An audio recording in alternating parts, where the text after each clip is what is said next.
Hi everyone, I'm Shirley from SCAPE. Glad to have everybody from our judges to the mentors and of course our graduating batch of students. Since the last kickoff on the 16th June, we have seen you guys actually work very hard to get this project going. And I think I will not say too much. I'll leave it to Prashant to help us to go through the whole agenda. But please, be very prepared to reach out to us because SCAPE is here to help you to further your dreams. And we as a team will also continue to have the conversation with you. Over to you, Prashant. Thank you, Shirley. Welcome, everyone. My name is Prashant Saxena. I belong to Isentia. I'm the head of Insights, and I'll be a moderator for today. Thanks, Kate, for organizing this event. And thanks to our students as well as judges and mentors for being a part of this larger event.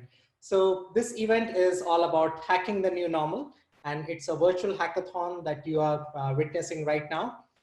We have about 77 participants actually as audiences. And then we also have students as well as judges, mentors, organizing team as part of the panel. So what we will be doing today is culminating this hackathon and the final day. But since a lot of you might be joining us for the first time, let me share some context on why we are doing this. So essentially there are two needs happening in the society right now. One is with the SMEs. We saw because of the impact of COVID, SMEs who contribute to about 50% of the country's GDP were impacted. And it's not just food SMEs. You also have smaller SMEs like, let's say, a learning studio or let's say a small retailer. All of them were being impacted. And we have seen that there have been 4 rounds of budgets to really buck up in terms of having our game up and also having the SMEs go up.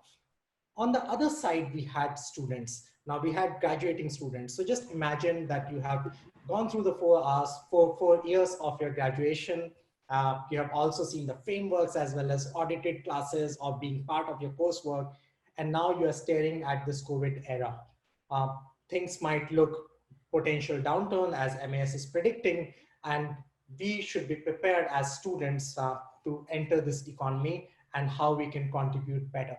So we have 2 essential needs happening in the market, SMEs being impacted and graduate students.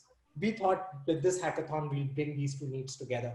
So as graduating students, you would look at using data to solve problems of SMEs that are facing today. What you'll be seeing today would be about the case studies. In these case studies, these are more hypothetical case studies as a generic representation to the actual industry. So we'll be talking about these case studies as we go into the hackathon. Now, in terms of what you can expect to get out of this hackathon is all about get inspired from practical data-driven solutions. We all know that there is a death by webinar happening right now. We wanted to make it a little different by sharing that what are those practical tips and tricks. At the same time, what sort of data should you be looking at to solve these challenges? Also get pragmatic as you have 6 different judges and 5 different mentors coming together, as well as SCAPE and Isentia team, who will be sharing their views as they react to the student presentations and also taking some of your questions. And then you can ask some of these questions to the hackathon judges and mentors towards the end of the presentations and really sort of understand what they are thinking about. I'll also share with you some context. Now, today is day 9 of this hackathon. So we started this hackathon on 16th of June, and we started with a kickoff. It was more of a smaller event wherein we looked at kicking off. So SCAPE kicked off the hackathon. We had mentors and judges introduce themselves, and we did a briefing for the students. Then day 2 and 3 were all about mentors and students aligning and talking about what the case studies are and how mentors were helping the students approach the case studies.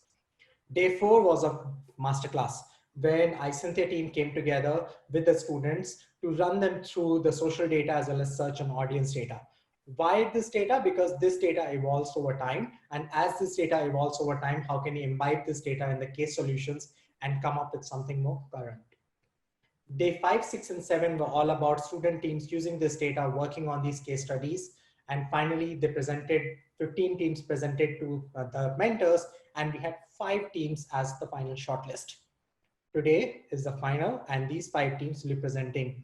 Now, what it means to you is you can actually get to know these are live consultant guys. So you can actually see the sort of passion as well as data-driven marketing they will bring to the table. And you can also see the reactions of the judges as they actually help these students hone their skill further. So this is what we'll be doing today. We had the introduction. We'll also just take you through our judging portfolio as well as our mentors. There'll be a short speech by Senior Minister of State, Ms. Sim An, and then we'll go into the presentation of shortlist teams. As judges put together their points for the teams, we'll be doing audience Q&A as well as a judging panel. This is where you need to ask your questions. We'll announce the winners and we'll close by 5:30. All right, so without further ado, the judges, welcome judges. Welcome Megan from Circles Life, Walter from Helsinki Hotels, Vivek from Organiser, the brand that owns Dettol and other portfolio, Bernia from Jones Lang LaSalle, James from Isentia, and Vishy from Johnson & Johnson. Welcome judges. Then we have our mentors, Ed from ADK Network, Ping Ping from Google's Business Review, Google Business Group, as well as the lead for Women Builds SG, Leon from Get All Myanmar, Susan from Microsoft, and Elaine, who is the head of branding. All right, so let's get into what the Senior Minister of State, Ms. Sim An, has to say about this hackathon. Hello everyone, my name is Sim An, and I'm very happy to be addressing you at the final round of Hacking the New Normal, and this is organized by SCAPE. I'm very glad and heartened to see so many of you here contributing good ideas and working together with partners to think of ways for us to live and work better despite COVID-19. I think the world needs the ideas of youths. Singapore needs the ideas from youths, and to have so many of you come together, I think is something that's extremely precious, and I want to show my appreciation for all of you for joining in this initiative. The experiences of our young people during the COVID-19 pandemic, I think is going to be something which you're going to remember for a very long time. Yours will be the generation that came of age in the middle of a global pandemic. And at the same time, I think you're also coming of age at a time when you can contribute so much more to your families, to people around you, to the community in coping with COVID-19, because so many of you have the ideas as well as the skill sets to make a difference. A very good example of that would be your skills in the digital arena. With COVID-19, businesses, organizations, individuals, so many of them are trying to go online and also to digitize whatever they've been doing. And I think young people are very well placed to help them with this. I also hope that our young people can make full use of the various measures that have been rolled out to help our Singaporeans with their employment and employability. For instance, we have known that 4 budgets were rolled out in quick succession, amounting to nearly $100 billion. We have also, in a very rare move, used our national reserves for this purpose. And I hope that our young people can make good use of all these opportunities to upskill, to take part in traineeships, all of which you can find under the SG United Jobs and Skills package. And at the same time, because so many of you are brimming over with good ideas, please also make use of the initiatives under the National Youth Council to work together with like-minded friends and peers and to bring your ideas into reality. For instance, we are setting aside $30 million from the National Youth Fund to help support projects and initiatives that are related to themes that we have been developing under the SG Youth Action Plan. At the same time, we have also made changes to Young Change Makers grant to allow grant disbursement to be easier and faster in view of the COVID-19 pandemic. Now, it remains for me to wish all of you the best and also to thank SCAPE for organizing and also to Isentia for their support. All the best, everyone, and have a great hackathon. All right. Thanks a lot, Minister. And that was the Senior Minister of State for MCCY and MCI, Ms. Sim Han, talking to us about this hackathon and wishing us all the best. All right, so let's go back to the agenda and let's start to look at how we can go about doing this hackathon. All right, so without further ado, we'll get started with the presentations, and this is how we will run this. So first of all, thanks a lot to the mentors for really coming together with our student teams and helping them shape up these case solutions. Once these case solutions were done, we selected one team for each of the SME issue that we have. So today you'll be seeing 5 teams present to you, and they are the finalists. From this finalist, we'll shortlist the first 3 teams as the winners. But having said that, really congratulations to all the 5 teams, because you guys did a good job by making to the shortlist, and also to the wider teams for their hard work. As in, nothing is going to go waste. We will be using all of your case studies with your consent and sharing it back to the SMEs. That's what matters. It's not just about the audience here. It's also about the wider organizations and associations we'll be sharing it with. So the first one would be about dance studio. And I'll share with you what this case study was all about, and then the students will start to share the screens. So this will be team 1. Team 1, be ready to share your screen, all right? So the case study is all about an SME owner called Peachy Lee, and she owns a dance studio. Now, when circuit breaker was happening, she incurred heavy losses due to the classes got stopped. And then you had phase 2 and 3. Now, in phase 2 and 3, it is likely to open, but she has to operate with a limited capacity. Now, with this limited capacity, there are issues in terms of limited demand and how much she can charge for a class. Everybody told her, hey, you should go Facebook Live or Instagram Live and do your classes. Tried that, but didn't really work out because the viewership was low and the engagement was not much, because a lot of other SMEs as well as global conglomerates were doing this. Students have an option to look up for the dance tutorial on on YouTube, and that was another competitive set, because you know that if you need to, let's say, exercise or do a dance, you can actually go to YouTube and watch a video. So if you're running something more live and it's high touch, what should you do? And that's where the challenge came in. If you're not able to operate in full capacity in the near foreseeable future, how should you pivot? And this is where our team 1 would be helping Peachy Lee innovate, adapt, and survive. Over to you, team 1. Please share your screen. We can see your screen, Nicholas. Please go ahead, go in the full screen mode and get started. Okay, good afternoon, judges and mentors. We are team 1 and we'll be taking you through our presentation on hacking the new normal in dance. So here's the presentation outline for today. So a little introduction about us. We are a team of 7 dancers from our university dance club, SMU Eurythmics, and we were once part of the 16th executive committee together. Having been assigned this case, we are really excited to create solutions for dancers made by dancers. So from a dancer's point of view, what are dance studios like before COVID-19? So for a start, we like to go to dance studios as they offer a platform for us to improve our craft. Also, we sign up for multiple memberships across different studios and purchase various dance packages. We book classes through self-service apps like MindBody. And last, we learn more about the studios mainly through social media channels. So as dancers, we might go for open classes to learn a one-off choreography of a certain genre, or we may sign up for dance courses that occur through several weeks to learn dance techniques progressively. So to gather more about the dancers' sentiments, we conducted a survey with 113 dancers to find out more about their opinions on the key elements of dance as a service. So this word cloud here actually represents our research. So from the survey, 3 key aspects were highlighted: environment, social, and learning.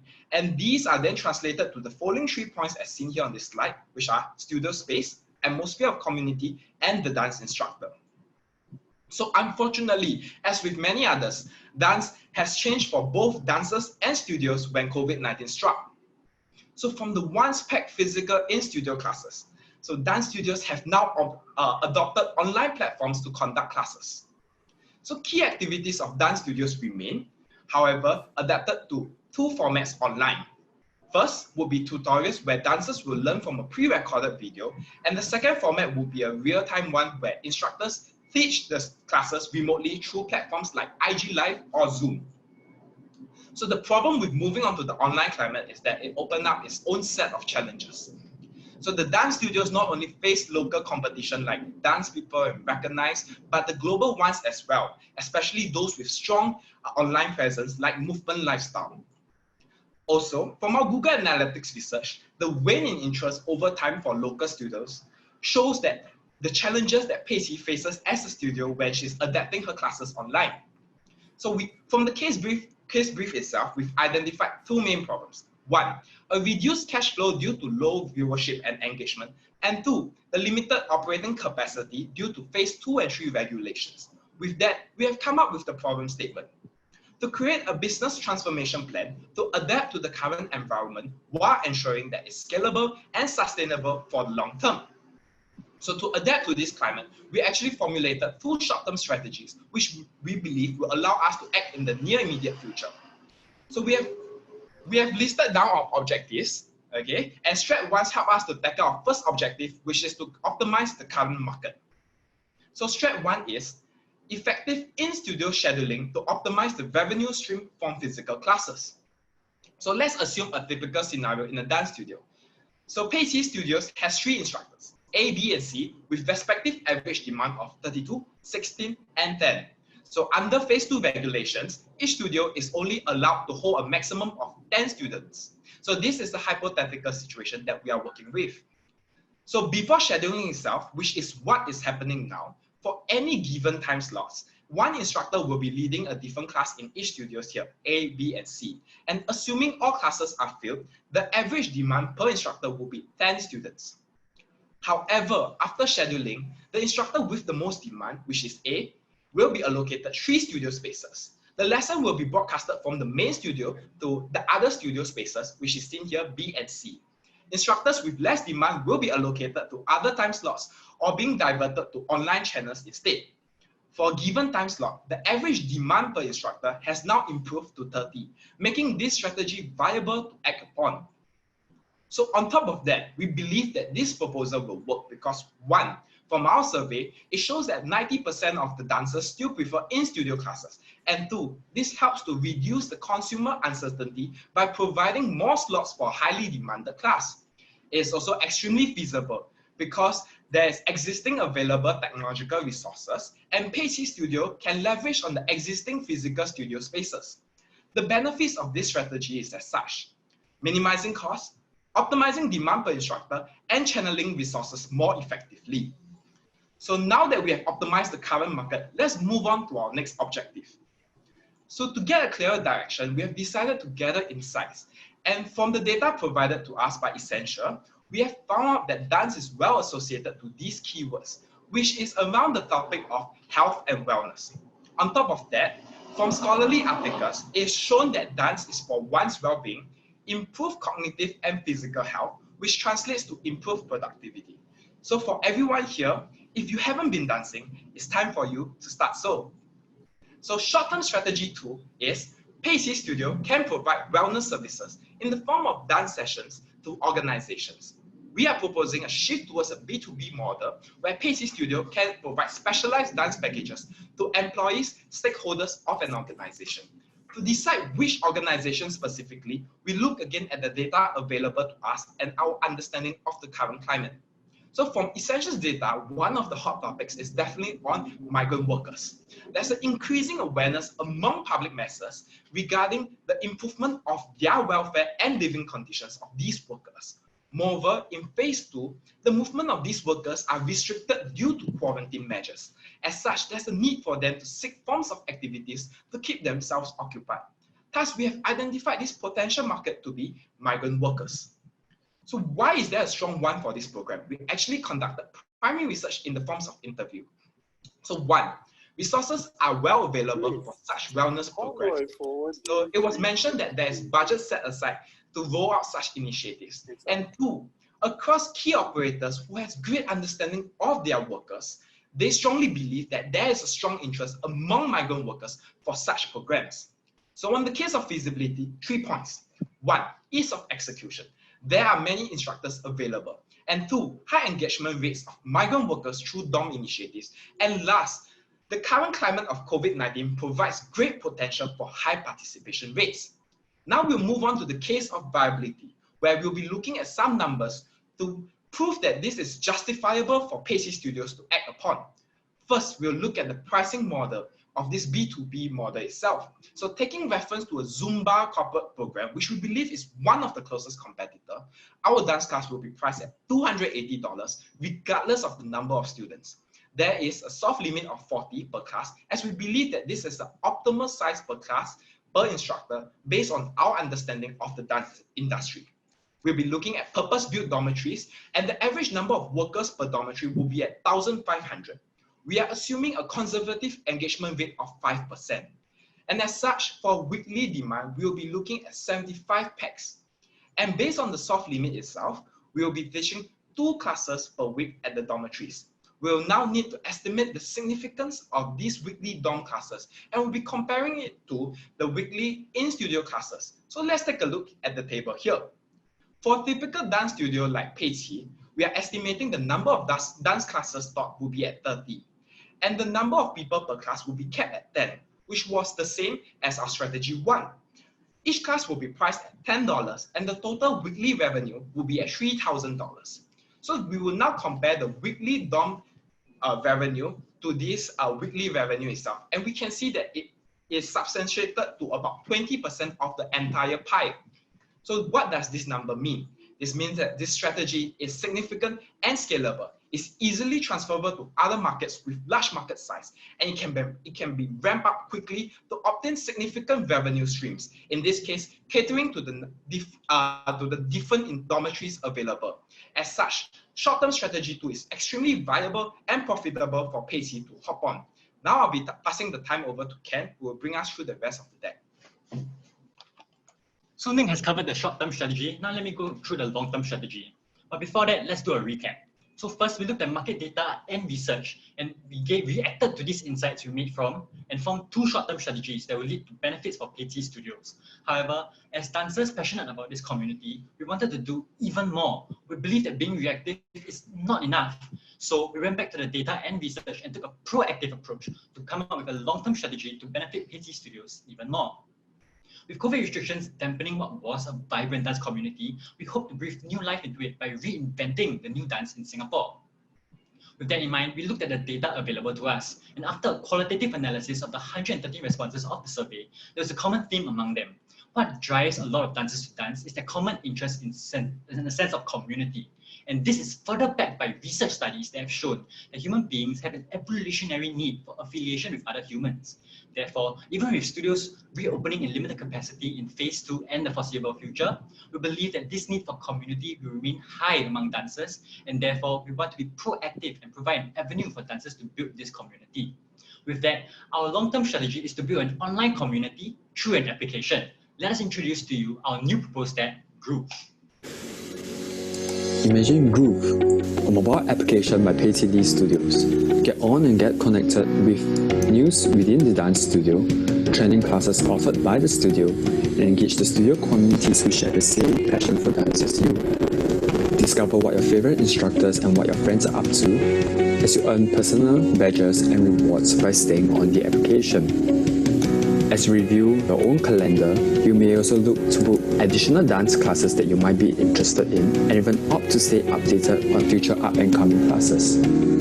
Alternatively, you may also pick tutorials of your own liking to build your own dance skills, saving these videos for future reference.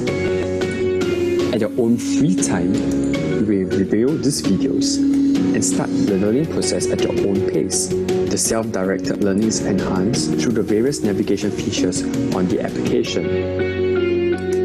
You can also view friends who have attempted the same tutorials as you and look to discover other tutorials that you might be interested in. Further, you can engage with dance community by joining a group and participate in various community-led activities that the groups may have. All these features within a handy mobile application, such that where you cannot dance offline, you can still do it online. Wow, looks amazing, right? However, an app in the dance community is not new. Currently, dance studios in Singapore are using the MindBody application to allow dancers to book their classes online. Even so, we believe the Groove app is far superior. Why? Let's compare their functions. Firstly, My Body app allows people to book classes. Well, so does the Groove app. On top of that, the Groove still has all these extra functions, some of which include community building and key features that were designed for dancers by dancers. Speaking of key features that benefit dancers, here are some that we have included in the application. Such features include a mirroring function, which flips the video horizontally to make it easier for dancers to follow along too. It also includes a looping, speed, and view function as well. Overall, we believe that this app is desirable as it has user interest. This app fills in the gap left due to limitations of physical classes and aims to create a community which is shown to be extremely important to people. Additionally, PT Studios also has the ability to further encourage user uptake. This can be done by marketing the app through instructors. A social media audit of 15 instructors in Singapore shows that their average level of engagement on Instagram is 7%, which is much higher compared to the average Instagram engagement rate of 2%. This app also has elements of gamification, like a progress bar and badges, which research has shown helps to boost app participation. We believe the app is also feasible as it is tapping on existing resources of the studio's instructors to record the tutorials and allows them to hone their teaching skills. As for the app development itself, there are grants available for the studio to take advantage of to outsource an otherwise high cost of development. Examples of such grants include the Enterprise Development Grant. As for how viable this app is with regards to its sustainability, adopting a freemium model has a good potential to return profits, and this is supported by an empirical study of purchase behavior in freemium social games. This potential is even better with the inclusion of social features in freemium games like the ones included in our app. In conclusion, overall, with PT Studios being hit by COVID and struggling to provide dancers with what they want, our group suggests the following route to success. In the first 2 to 3 weeks, PT Studios should adapt and reschedule their physical classes. Then, in the next 2 to 3 weeks, lay the groundwork for starting to provide the wellness services in the form of dance sessions to organizations, specifically migrant workers. These strategies will take place in a span of roughly 1.5 months. Concurrently, the studio can also start to lay the foundations of the Groove app development, following which will be the further development of the application, which overall, the development of the minimum viable product will take about 6 months, with continuous testing and development of the app afterwards. While COVID is currently proving a challenge to PT Studios, they can overcome it with these 3 key takeaways. Firstly, they can meet the dancers in the current market, then expand the dancer community by diversifying the appeal of dance. And thirdly, by combining these 2 approaches, they can establish a new normal of dance that dance studios and dancers like us can embrace. Thank you. Thanks a lot, Nicholas and team. And since you were busy presenting and bullet training towards the end, to the extent that you were rapping, that's what my team is telling me in the chat on the side. I could tell you that the judges were smiling as you were presenting. And it was so heartening to see that we had dancers solving problems of dance studios. So over to you, judges. Before that, thanks a lot, Eileen, for really helping shape up this case study and for your inputs, because otherwise it won't be possible. Really good effort, guys. Level A effort, I would say. Thank you. Over to you, judges. Questions, please. Yeah. Hey, hi, my name is Rishi. Nicholas and team, I think, first of all, really well done. I think you've explored really some creative solutions, and I particularly like the idea of the quarantine migrant workers in terms of doing things for them. I like the fact about the app. Of course, there are some challenges in terms of the time scale of implementation, etc. But really well done. I think it is looking quite nice. There is just a couple of one question I had. See, in managing a business particularly, right, I think what you need to do is, first of all, of course, you want to optimize revenue, but at the same time, you need to manage costs, because it's the cash flow that typically kills an SME. And you want to ensure that, hey, your costs are optimized during this period. So wanted to check, I think, in addition to optimizing all of the revenue sources, did you have any thoughts in terms of how you will better manage the costs during this time?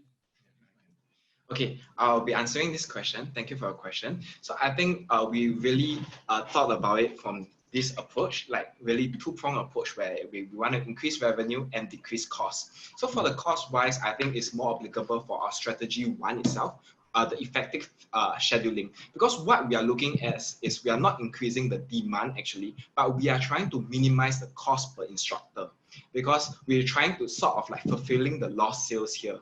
Yeah, because instructor A, I think was mentioned earlier on, he has the most demand, but because of phase 2 regulations, it's capped at 10. But I mean, compared to instructor C, which has only 10 students for his demand of the class itself. So what we are doing is we are just playing around with the scheduling itself, and we are obtaining more people, and we are cutting down on the cost per instructor, because based on our understanding is each instructor is paid a base price and commission on the number of students that attended their class itself. So by reducing the number of instructors taught at the physical studio, we will be looking at reducing the cost incurred. Got it, Thanks for the answer. Thank you. Hey guys, Sai, this is Vivek here. Excellent work. Congratulations to the mentors who guided you in coming to this solution. This looks really exciting. And I think the way you've crafted the story, both short term and long term, which is good. This is exactly what's needed. And long term means that you're changing the face of the industry. This is what disruption is. So, and COVID in a way gives us that opportunity. I'd just like to call out on the cost part, and I think Vishit, you asked a great question on the cost aspect. So when we reduce cost at this difficult time, reduction of cost also means human capital loss, which in a way is not beneficial for the economy. So let's say the cost will have different heads. Human capital is one of them, which are dance instructors, but then you also have the studio rental cost and so on, and electricity and possibly upkeep and maintenance and all these things. When I saw your solution, in a way, you also proposed that you can let go of certain instructors. What can you do of maintaining the instructors, but yet maybe figure out other ways to reduce the cost and not actually lose employees? Because as you said, your solution has other ways of diversification. So why go for reduction in manpower?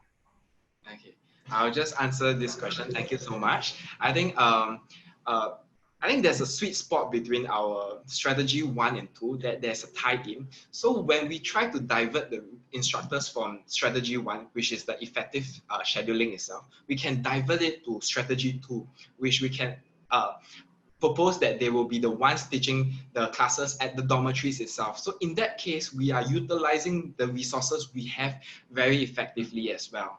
Yeah, so I think that is answering that. How are we using this capital itself? So the worry of, so the worry of losing human capital is kind of solved by our strategy 2. So yeah, whenever classes that they lose out in the physical classes, they're actually topped up by the additional corporate classes that we are planning to introduce. Yeah, and as for the studio space itself, it's because I think we are trying to back it up with like the demand that we forecast from their regulars, and we want to optimize each studio space according to the highest demanded class itself. And with that itself, I think, yes, like we can rely on grants and everything that are available, but essentially the cost is already incurred. It's a sunk cost, and we just want to spread it out across a larger space, which we are trying to optimize through this effective scheduling itself. I think, see, one point, Nicholas, to bear, right, is that the companies, right, you talked about taking the dance classes to the companies. I think for the foreseeable future, you can imagine that most companies are going to operate at a smaller capacity while people still operate out of home. So the ability for you to monetize those kind of classes, at least in the near future, is going to be a bit more difficult. Yeah, because so I think it's about, hey, where does my consumer reside and what is the kind of experience that they actually want at this juncture, and you taking that experience to them. Yeah. So it's just a random thought. I think like a company strategy right now might not actually be in line with what things, how things are. And even companies will be extremely cautious, right, of having large scale gatherings in their own campuses, etc. at this juncture. So it's just a watch out as per what you're actually proposing. Okay, thank you for your insights. I think in the future, let's say if we can work with a dance studio, I think then we will be hearing more about their concerns and perspective. And I think that itself, we can align our solutions and better tailor it for them. Thank you. Judges, we can take some more questions because it's flowing really well. Hi, good afternoon. This is Vernia here. Hi, I really like the presentation, especially particularly the fact that you guys, did think about short-term solutions that are quick wins and fixes, as well as obviously your long-term strategy of, developing an app and all that. So to the app, I think like you mentioned, there are a lot of people who have a lot of studios who also have apps as well. So in this current climate, like how would you actually think of creative ways to sort of up the adoption rates or the download rates of your app? Okay, so for the adoption rate of the app, as we mentioned, is going to be marketed through the dance studios instructors. So the higher engagement rate of our instructors is what we are hoping to pull in their students. So our experience as dancers is that when dancers go for their classes, they kind of develop this sense of community and sense of bond with their instructors. So we feel like the strongest thing that can pull people into this application is their instructors. And I think the differing point about this application compared to others, like you said, is that while there are a lot of existing applications, a lot of them are very, very functional. So we go onto the application, we book classes, and that's pretty much it. So wouldn't it be better or have like to provide them with a solution to not only have this functional thing in this application, but also better connect to their instructors to have this social aspect? I think just to add on, I think earlier on, I actually mentioned this application called MindBody. It's actually sort of like an aggregated app itself, a platform. And we feel that why not create an application that is catered for dancers by dancers itself. So we have an understanding of what these community actually want. Okay, but as for the app development, I think this is whatever we mentioned was really a lot of fundamentals of the basic features and all, but in the long run, it's like a building block where we can add in so many different functions and make it so extremely attractive and viable for dancers in the community to hop on. I think really to give you one analogy that I can think of right off my head is that, I think imagine going to a library with 50 books, or would you rather visit a library of 5,000 books? I think the answer is quite obvious, and what we are looking at is that maybe this app, we can get other studios in Singapore to hop on, to contribute to the library feature itself, of the number of tutorials available in this app itself. I think, of course, with that itself, we'll be giving royalties or commission to the different studios. But ultimately, this is one feature that we may be potentially looking at to attracting a larger fan base or a larger user base for this application itself. So the opportunities are really quite limitless, once we roll it out. So we hope we answered your question. Thank you. Yeah, I think it's also the fact that, you know, with apps and downloading of apps, I think firstly there's a fatigue in what kind of apps people want to download. And if I do want to connect with the instructor, if I were a student, it would probably be something that's more personable through either Instagram or even, you know, having a personal WhatsApp or relationship or a conversation with the instructor. And I think the issue here is depending too much or banging too much on your instructors following. Given that you did highlight that they have like demand of like 32 people, for example, with instructor A. So I think thinking outside of the box, that there needs to be some above the line solutions as well, rather than just, you know, relying on organic reach and engagement. And it also sounds like, you know, I know that the app is a way to diversify the revenue stream, but I also feel like it's moving away from the original brief of creating a case study, or rather the marketing case study for the actual dance studio. Yeah, so that's just my comments. But overall, I think it was a good job. Thank you. Well done. Thank you, judges, and thank you, Nicholas and team. We have an overwhelming number of questions coming in the chat, but we are going to respect the time. So what we'll do is, Nicholas and team, we'll share the questions back to you so that you can further refine your case solution. Overall, it's a really good effort. And thanks again, Elaine, for helping them out. Thank you, guys. And I'm going to share my back. Thank you. And let's go into the next one. So we move from dance studio to esports. And this is our esports organizer. All right, so what's the case study? Tim Ko owns an esports event startup, and he has recently started hosting physical esports. And what he's trying to do is he's trying to do friendly matches and tournaments. Now, he was quick to adapt to online streaming, as gaming streaming around the world has been upskips in viewership. A lot of people are watching it, but he needs to strategize for the long-term challenge. And this is all about going back to the roots of the negative perceptions around esports. People think that esports creates headaches or has a limited career option or a role. So it's a double whammy situation. First of all, the career choice has got negative connotations, and then you have COVID on top of it. Then you have the problem of getting talent to participate in tournaments, maintaining online viewership after COVID-19 crisis eases. So the challenge was to come up with creative solution to help him sustain his business in a long term. Again, going back to the double whammy. So team 6, let's start presenting the screen. So a very good afternoon to our judges, and today my group will be showing you guys just how you can hack the new normal with esports. So in our team, we have me, Anting, Sean, Gladys, and Matthew. We will first start off by covering the objectives and needs of TIMCO, followed by the key trends and opportunities in the market, and then we'll introduce our three-pronged solution and end off with our implementation and marketing strategy. So what are we trying to achieve with our solution? Let us first start out by understanding who exactly TIMCO is and what are his objectives. So TIMCO is currently an esports event startup organizer whose revenue stream traditionally comes from mainly sponsorships and advertising, as well as media rights, streamings, and merchandise. But due to the COVID-19, his business model has shifted to hosting mainly online tournaments and friendly matches. However, because he was quick to adapt to online streaming, he has been seeing upticks in viewership. But he has to develop a longer-term strategy for when the COVID crisis eases, and this manifests itself in 4 objectives we have identified. So sustaining online viewership, diversifying his revenue stream, recruiting more talent, and changing public perception of esports. So as shown, COVID really has changed the game in many ways for TIMCO. So what is key here is that the new normal is digital, and the online population is burgeoning and hungrier than ever to consume digital content. With this new normal, we have identified 3 key areas and opportunities: a growing esports industry resulting in a greater demand for jobs, a shift towards digital content by consumers, allowing brands to achieve deeper digital engagement and maintain top of mind, and thirdly, working from home as the new normal, which creates a need for a new platform to conduct corporate team building events. So now we look at some data which led us to these areas.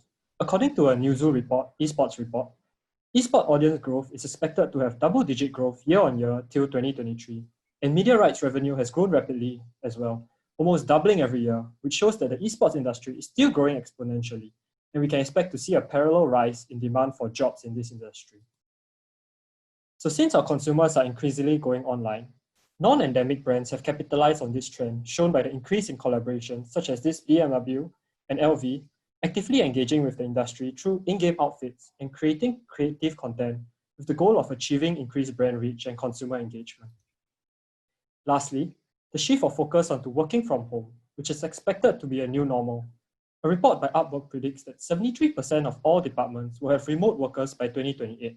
And furthermore, with the likes of Facebook and Twitter announcing permanent work from home options even after COVID, there is definitely a paradigm shift in working arrangement. So here we have derived our 3 key personas. First, we have a Ben, a working professional of the work from home population who needs to find a way to keep his team together and bonded. And we have Julia, who enjoys watching esports in her leisure time and now craves newer and more engaging content. And lastly, Jesse, an avid esports gamer who wants to continue his career in the long run and hence delving into more technical aspects of the industry such as streaming production. So the target market are as follows: the global online population, represented by Benjamin and addressed by our first solution, corporate e-bonding, the global esports audience captured by the Gaming Talent Co and our casual viewers like Julia, and finally the academy for our esports enthusiasts like Jesse. So our solution is a 3-pronged approach targeting the 3 key areas identified earlier. Firstly, a corporate e-bonding venture, using games as a platform to conduct team building activities for organization. Secondly, the Gaming Talent Co that focus on talent management and content creation. And lastly, the academy, which offers accredited flexible courses needed in the esports industry. And there is synergy in this solution as students from the academy are able to apply their skills to real-life projects from the other 2 areas. So let's look into our solutions, in a greater detail. The corporate e-bonding venture is a one-stop solution for all virtual team building events, offering professional event management, tapping on TIMCO's years of experience in hosting esports events. The library of games offered will include a multitude of games, from online board games to hyper-casual games, in addition to traditional esports titles. So this allows us to capture the growing online population that might not have experience in esports. So why hyper-casual games? Hyper-casual games are lightweight games with simple mechanics, and they are categorized by instantly playable but infinitely replayable characteristics. Some of the more prominent games from this genre are Flappy Bird and Crossy Road. So as shown in this graph, the number of downloads for the top 20 games in this category has increased about 6 times between 2015 and 2019. So the next addition we are planning to add is online board games, which is a market that is currently largely untapped and has recently seen an explosion in interest as seen by a sharp rise in searches for online board games in Google Trends worldwide, around March when the lockdowns were introduced. Okay, so next we have the Gaming Talent Co., which is the talent management arm that builds a portfolio of content creators that help secure brand partnerships and collaboration opportunities. This portfolio will be used to create creative content to sustain online viewership. And the type of content plan covers esports industry as a whole, rather than just the players. So for example, branded content and behind the scenes of the industry. So the additional aim is to shine a spotlight on the industry as a whole, showing that there is more to esports than just sitting in front of a computer playing games. So using Isentia's data, we created a word cloud in Python of all the times consumer brands such as Singtel appeared and included Dota and Overwatch as a benchmark to show that these brands are getting mentioned with a similar frequency. Additionally, there's a slight increase in mention of brands in the social media data between April and June, showing that there's a growing significance in both endemic and non-endemic brand collaborations mentions in the esports industry. So here we have a short example of what kind of behind-the-scenes video content we intend to create. Have you ever been curious as to how much work goes into making an esports event work? Well, look no further. Esports Academy will show you what goes on behind the inner workings of an esports event. So with all esports event, it always has a main control room to control all the stream output, input, and the spectator, the replay feed. All of these are done here. Without this department, esports streaming wouldn't be that well represented. Computers, mouse, keyboard, gaming chairs, good setup, all of these are necessary for an esports event. Gaming lounge, resting areas are also required during. Sorry. Okay, yeah, that was just a short snippet. I will move on to the presentation. So our final idea is the Academy, which targets the global esports enthusiast and to meet the demands of this burgeoning industry. At the Academy, we will partner with SkillsFuture SG to provide WSQ certs for graduates, giving more credibility to the esports profession. And what differentiates these courses is that the Academy will teach students, will be taught by the very industry professionals whom the fans of these esports know of. So, and most importantly, they get to choose the courses based on content and length. So over here, we created a word cloud for various skills-related keywords in essential social media data and derived insights into popular skills related to esports. Therefore, the modules the Academy support will include optimizing health for sporting performance and business skills in the esports industry. So just like the aforementioned two change strategies, the third strategy is born from an opportunity we spotted when analyzing the data. We found that people are expressing an increased interest in esports earnings, prize rewards, and upgrading their gaming rigs. And so this suggests that there's a general interest in wanting to develop gaming competencies. Similarly, there's an increased interest in the profitability of the industry, shown by the increase in keywords related to profitability, suggesting an interest in the esports industry as a profession. So this shows the market for courses on skills related to the esports industry. So next, we have identified some institutions in Singapore that currently offer game-related courses, such as Informatics Academy, NYP, and DigiPen. However, the focus is still mainly on game design and game development. So how we differ in the Academy is that we want to allow students to explore other areas such as event management, production, and they get the exclusive opportunity to be taught by industry professionals themselves and get to apply their skills to real-life projects from our other solutions. Furthermore, these short, flexible courses are more accessible than full-fledged diplomas, allowing students to just try out the course, and then if they're not ready to commit to this line of profession, they're free to continue with their original plan. So lastly, successful graduates will be able to boast a WSQ cert, showing that there is more to the industry than just playing games, and then boosting their employability, even if it's not related to esports. So moving on to the final section, how are we going to execute our solution and what is our marketing strategy? Our go-to-market strategy is designed to achieve maximum reach and be highly scalable. So for the Academy, we are going to be combining both offline and online channels, especially at the current educational institutes, which have some gaming courses such as Nanyang Polytechnic, as mentioned earlier. And additionally, we hope to drive uptake through peer-to-peer recommendations and referral discounts. The Gaming Talent Co pivots from a mainly digital approach to aggressively marketing through social media, targeting existing personalities and talents in the industries who are actively present in the digital sphere and also have a large digital presence online. Lastly, our corporate team bonding seeks to gain traction by partnering up with existing team building event agencies so that we can tap on the existing client portfolio as well as more traditional B2B marketing channels like LinkedIn. This is our initial budget approach, which focuses more into reach and traffic as we want to drive penetration and demand generation rather than focusing on the return on ad spends.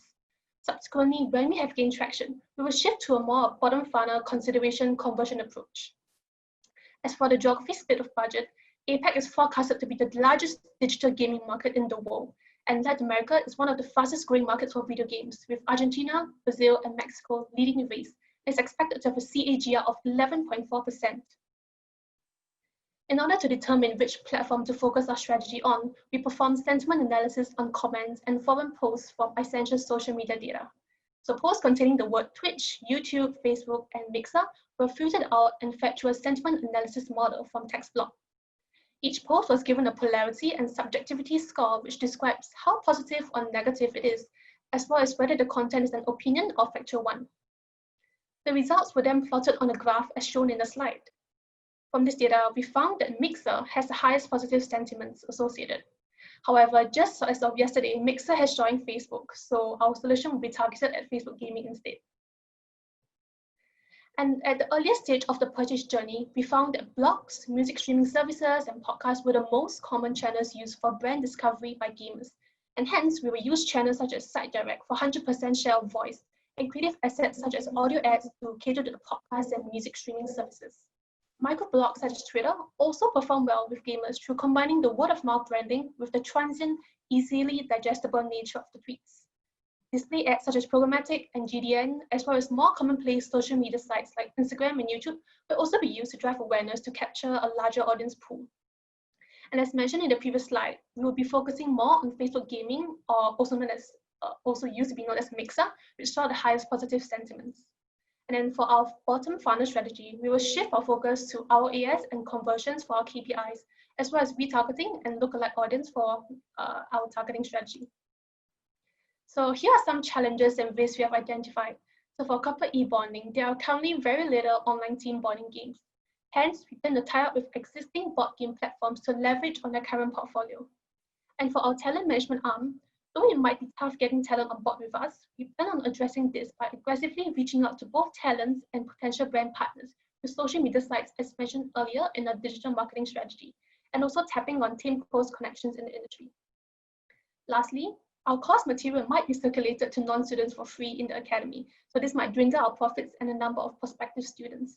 So we'll mitigate this by having a secure course platform that is made accessible only for the course duration and removing the download function for our materials. Our action plans start off with initiation, where we'll start securing partnerships, designing the course structure, and creative content. Next, our beta launch starts off with onboarding our first intake of students for the academy, rolling out our first batch of creatives content, and the launching of our online team bonding platform. We will then take some time, just about a couple of months, to understand how our users have been taking to our solution and incorporating their feedback for our final launch.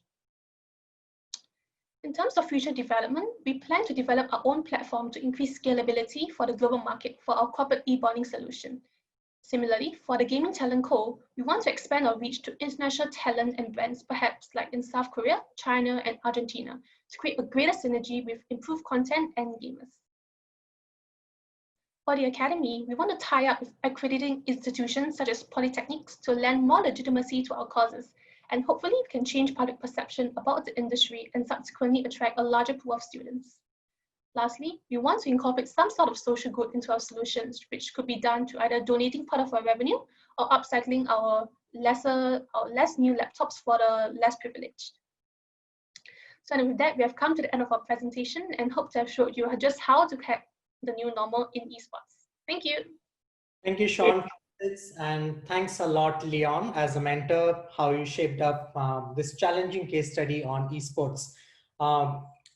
Just give you snippets of the side chats that we were having, and given a choice, we would love to hire all of you. I don't know about the judges, but yes, there's some really good data analysis happening there. So hint, hint, we might be earmarking you. All right, so over to you, judges, especially the judges who weren't able to ask questions in the last round, last team. Any questions from your side? I'll jump in, Prashant. Thanks, guys. Same as the last presentation. I thought that was really good, thorough.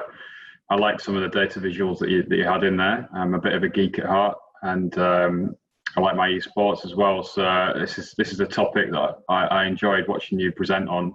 I'm interested in the platform. You've mentioned there you're going to build your own platform. Have you thought about the costs of that platform, the maintenance, and also just some of the complications that might arise from what it looks like from this presentation, launching it globally with some of the language functions? Just wondering if you've had any thoughts around that. I think I'll answer this question. So we did consider the difficulty, and we understand it's a very challenging proposition to create a global platform for this. So it will be a long-term, like a pretty long-term solution. So this was for our future development. And we found a few like open source kind of platforms to support event management, to organize tournaments and this kind. So we plan to partner with them and then build onto their existing platform, or if we could find an open source code and then or find these creators and then work together with them to create a platform. Yeah, so that would be a more feasible approach for us. Hi, I'm Megan, and I have a question. If you had to describe, if I was a potential customer, why would your platform, specifically for the academy or corporate e-bonding, why are you going to be better than any other solution out there? I think actually it's we tried to search for current competitors in the market, right? Then we actually identified that there is there aren't many competitors actually doing something, which is why we identified the key opportunity in this area and then designed the solution from there. So for the academy, right, we realized that at least for the Singapore context, there isn't actually an educational institute that focuses on like perhaps the whole industry. So from end to end, like your event industry, your event management, your game design, game programming. So we want to have this like a all-in-one solution, as well as we can tap on Tim Ko's connections in the industry. So assuming he has been in the industry for quite some time, right, he has definitely connections between the whole supply chain that he can use. So you definitely get professionals that are actually in the industry that are teaching you the courses. And as for the gaming, the corporate e-bonding one, right, yeah. So current platforms, maybe you could say like Jackbox or like Psych, perhaps, yeah. There are not many games actually online, so there are quite few choices. And for Jackbox, I do know that you have to pay $15 perhaps for like 5 games, and then like that's it, yeah. So what we're trying to do is to combine multiple games into one whole platform, and we're going to make the whole experience really frictionless, where it's really easy for a team to just go on and like engage in their team bonding activities, yeah. So we want to make it as frictionless as possible, which is why hopefully they can go onto our platform and enjoy the variety of games that we have. Thank you. Okay, can I just add on a short point? Okay, so we wanted to tap on Tim Ko's event experience in event management. So we're able to organize a proper event with proper production, with streaming capabilities for the company itself. So rather than just coming online, meeting at like 8 o'clock on a Thursday, for example, to play some games, but this will be more organized, so we can involve more teams together. And furthermore, I understand that not everyone plays esports, not involved in esports, and even so, they play different games. So we wanted to organize something where we teach as well. So we play very simple games, but we teach them, we show them how to download, how to get onto the platform, and then what's the game about, and then we conduct the game. So it's a one-rounded solution. Thanks, Vishay. Just to see, there is, you have 3 solutions: corporate e-bonding, the gaming talent co, the academy. Fabulous work. This is really out of the box thinking. We guys are new, right? We are not digital natives, so we are learning what the possibilities of gaming industries are. How would you stack it? How would you phase it? Where would you start first? Would you start with e-bonding? Where would you go? Gaming Talent Co., the Academy. This is too much work. This is all good work, but this is too much. For startups to start, there's significant amount of money which will go and effort, and possibly you're going to bet on something which will succeed sooner. So you have capital to then go into phase 2 and phase. How would you phase it?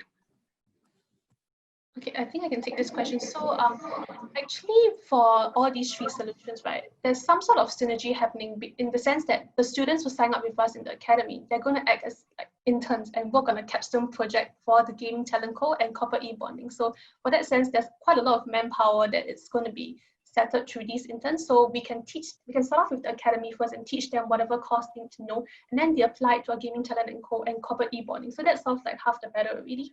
And then also for corporate e-bonding, right? Like I guess it's quite a similar issue where we just start out with, we want to start off with the platform building first. So maybe Sean can go back to the action plan. So how we want to tackle this is the initiation portion. We're just going to start off with securing partnerships and then perhaps designing course content for the academy first. And then for our beta launch, I guess we are trying to sort of launch all 3 at the same time, but the initiation portion is really where we can build the foundation on and provide the synergy effect with the interns providing the extra manpower. And then definitely we have our feedback and optimization. So we can have just build an MVP, and then we, based on the feedback that we receive from our users, so do user testing in the beta launch. We're going to incorporate that for our official launch. Because we identified that there are a lot of people doing similar things, but not exactly the same. So we really want to focus our solution on partnerships. So for, let's say, the library of games that we might not currently have, really want to partner with all the different platforms out there. Because there's a few platforms, so there's 1 or 2 for online board games, but they are focused on like having friends just come online to play. Then there's hyper casual games on the side. It's like all individual apps. So we don't want to create our own games yet. We just want to focus on these partnerships to get it all together. So we are more of like bringing everything together and providing the solution. And then because the brief given to us was TeamCo have experience in esports event management. So a lot of these skills are transferable because they are similar, but a slight tweak for like corporate e-bonding. So it's similar skill sets and capabilities that we are tapping into. I think it makes sense. It's a complete ecosystem, but maybe there'll be a need to prioritize the bet.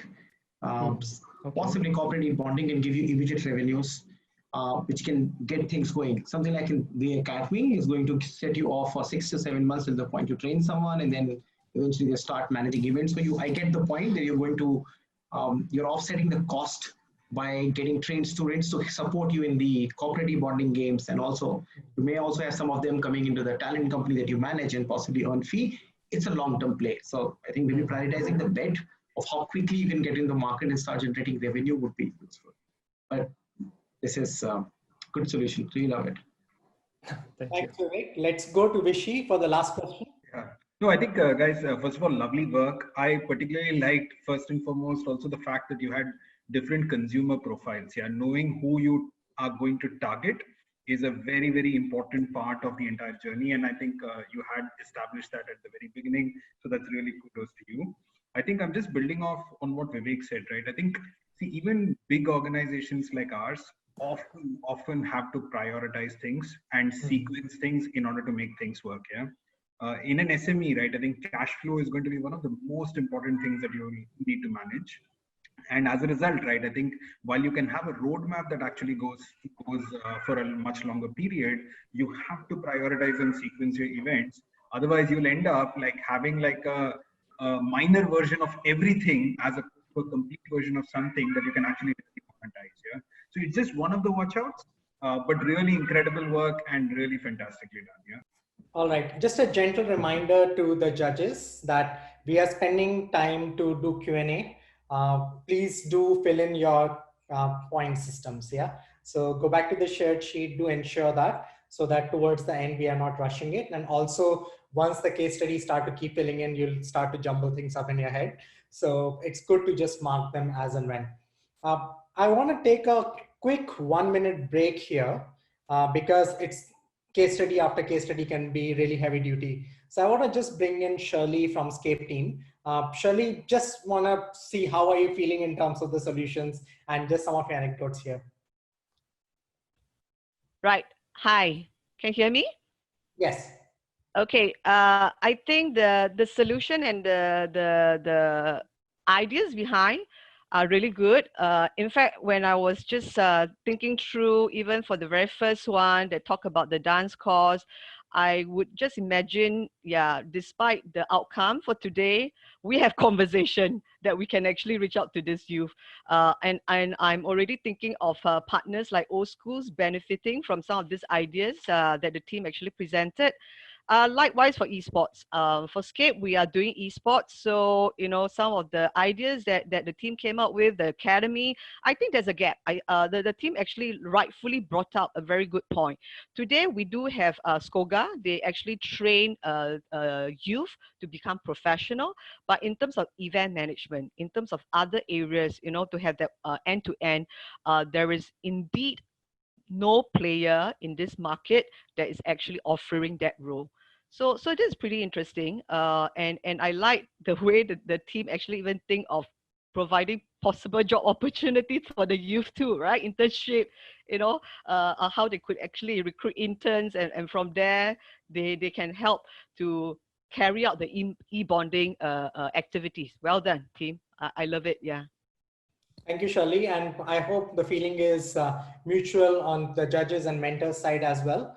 So let's go to the third one now, okay? Something which is more closer to our tummies than to our hearts, a small restaurant. And something some of us might be planning to go this evening. So let's try to understand some of the challenges of a small restaurant. Now, Jackson Tan runs a Singapore delicacy. And this restaurant serves local food, but it's in the CBD of Singapore. Now, we know that a lot of us are working from home, so you don't get that footfalls, and CBD rental is expensive. So what's happening? Before COVID, Jackson Tan's Singapore delicacy was the popular choice. Corporate employees, circuit breaker, no dining policy, they moved to takeaway model, they got on the delivery platforms. They adapted, they started using a local delivery platform, but low order volume because everybody went to the platform, right? So you have a lot of competition happening there. And they also had to cover revenue to cover their rent as well as staff salary. Dilemma was, should I lease contracts with the landlord, which is going to go up? So what should I do there? Because I need a steady flow of customers. And I also have to ensure that social distancing, which is a new norm. So the challenge is he wants to continue the lease, but he's not sure of sustaining the living. And how can he look at his business model to transform his business? So that's going to be Team 8. Team 8, please share your screens and take it away, please. So thank you, judges, for giving us the opportunity to present to you. I hope you all had some good lunch, because we went for chili crab pasta from Singapore delicacies. So I'm Darius, along with my co-host presenter Rachel, we will be presenting case number 3. Without further ado, let's begin. In this presentation, we will start by introducing Singapore delicacy, highlighting the key problems faced, and then we'll give 6 strategies for the short term and the long term. So Singapore Delicacies is a mid-sized restaurant located in the heart of the CBD. Before COVID-19, the restaurant sources of income included dining in and takeaways. Singapore Delicacy is a mid-end restaurant, focusing on fusion food, with an average cost of $20. The restaurant has 7 employees, with pre-COVID revenue of $150,000. The restaurant used to be very popular with people in the CBD. However, recently there's been a sharp decline in customers due to lower footfall. This leads us to our key problem, a lack of revenue due to low demand. To solve this, our goals in the short term should be to reduce costs while increasing revenue. In the long term, we can look to strengthen our brand position and also for revenue diversification. To meet our goals, we came up with growth strategies to be implemented immediately in the short term, mid-term, and ongoing growth marketing strategies. Our first growth strategy falls into the immediate and short-term range and aims to decrease costs and increase revenue by achieving economies of scale and increasing delivery efficiency. We plan to do this through a partnership called the We Are One Community Initiative. We noticed that other restaurants in the CBD would face similar problems like us, like a loss of revenue due to lower demand. This initiative hopes to partner up with other restaurants in the CBD to reduce costs by 10 to 30%, creating a group delivery system which would increase end profit by 13%, as well as market together. Our fourth strategy is to achieve economies of scale.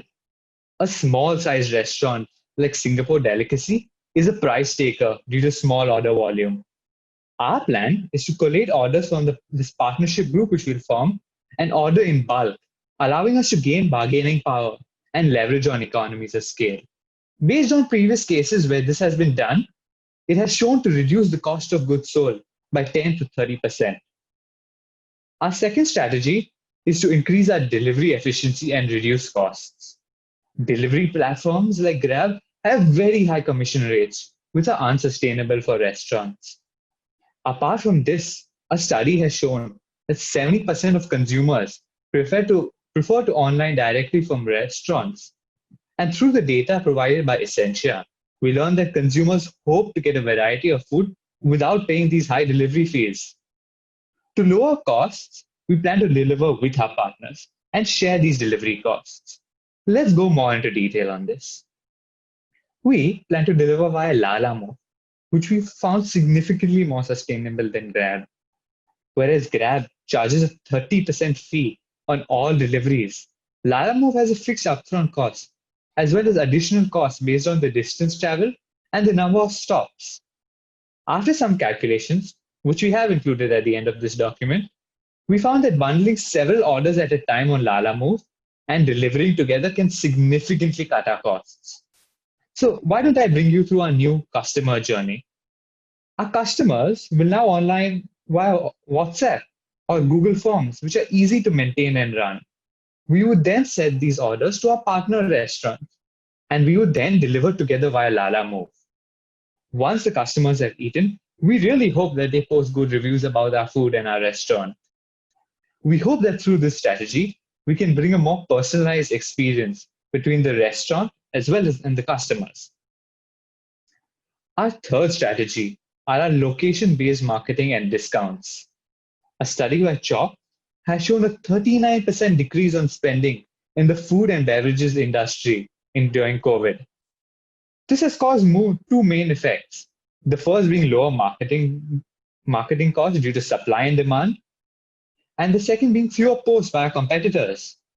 So our idea is to increase our marketing and do location-based marketing and discounts.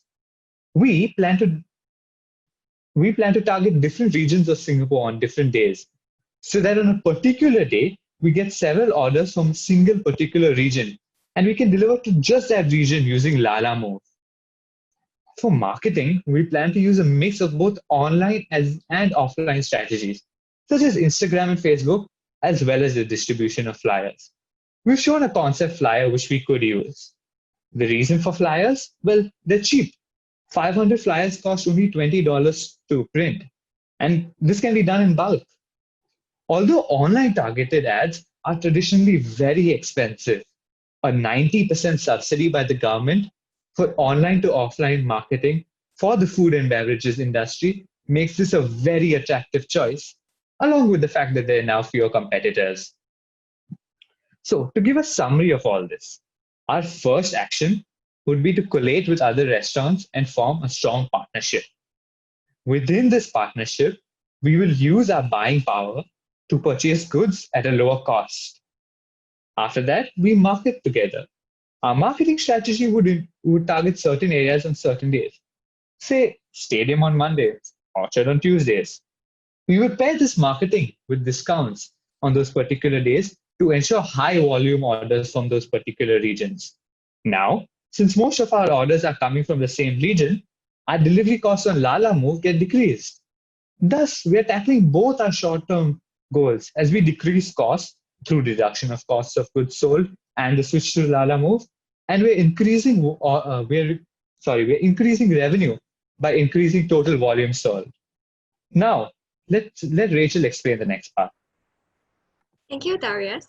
After utilizing partnerships to reduce costs and increase revenue as immediate and short-term measures, it's important for us to look into mid-term and ongoing strategies to stabilize and diversify our revenue sources. This brings us to our product line expansion in the coming 3 to 6 months, and also our ongoing branding and marketing strategies. To hack into the new normals, we have to first know what is the new normal. So in our case, this is to understand the new customer behavior on dining experience.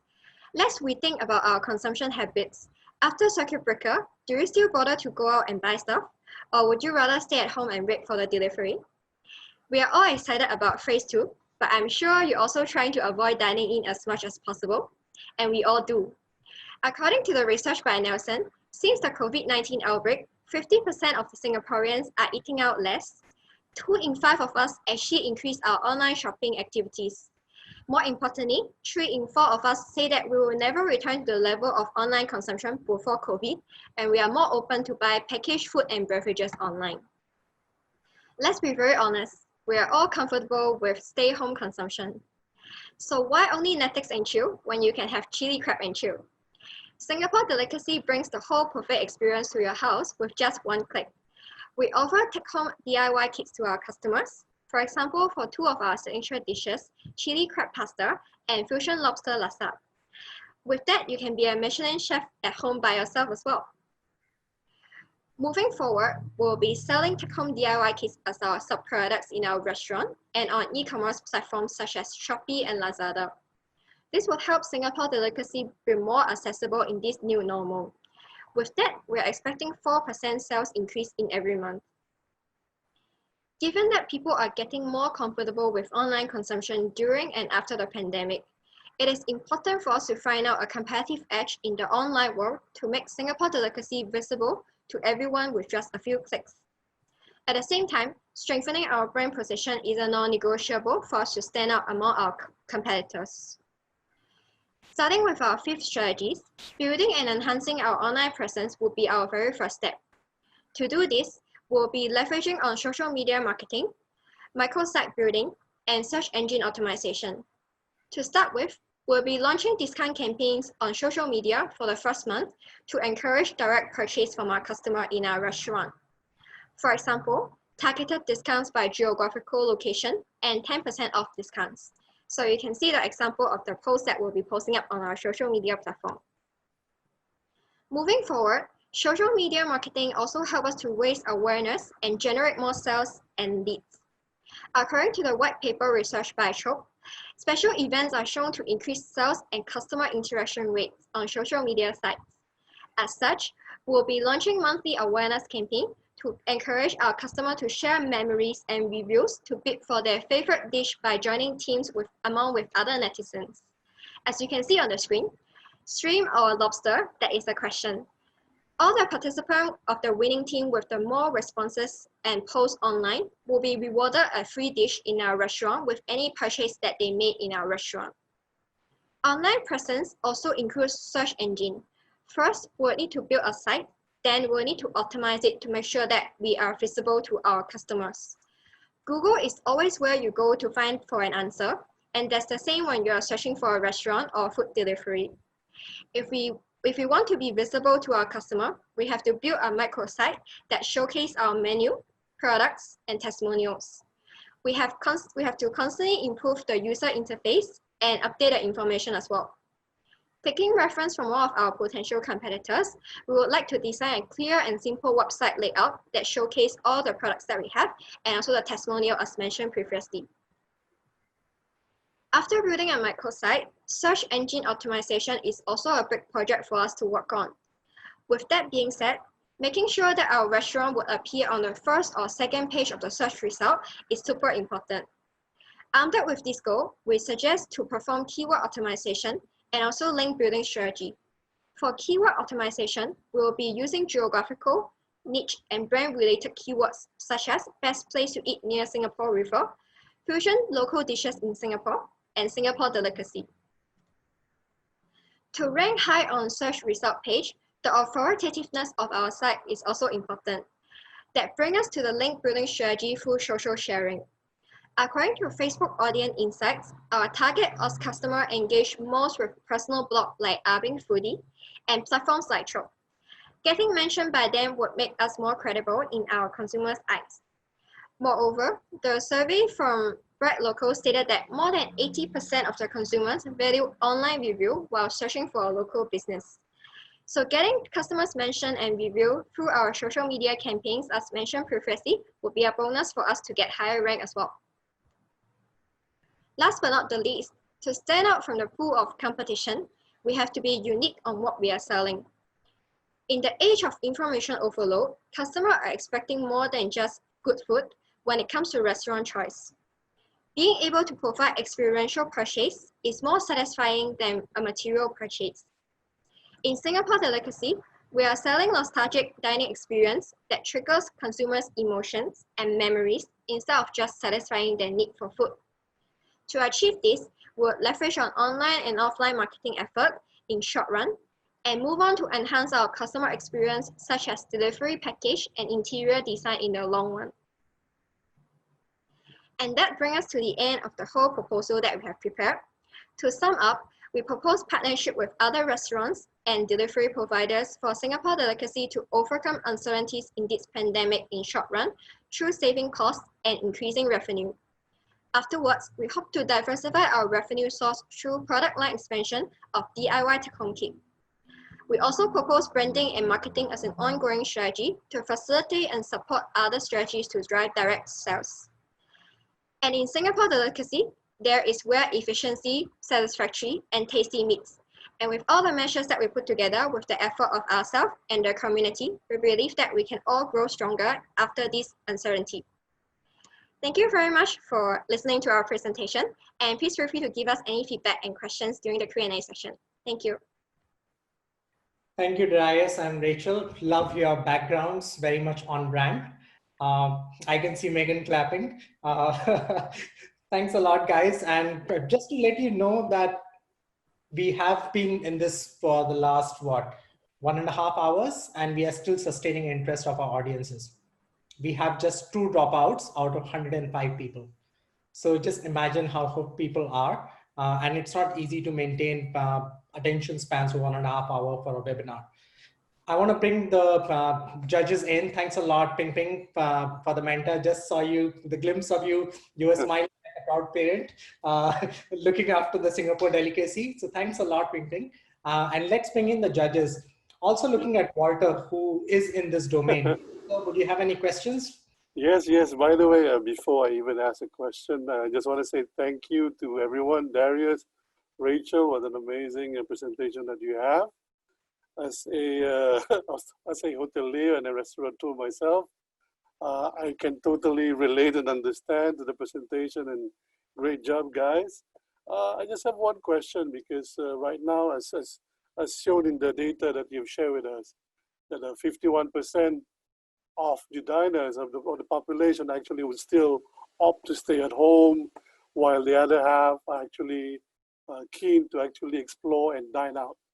So the question is, how do you think we should approach the marketing in terms of keeping a balance between, still addressing the need of both markets? Yep. Thank you for your question. So I think that's a very good point to note, because it's like half-half that people were opt for dining in and also like eating out.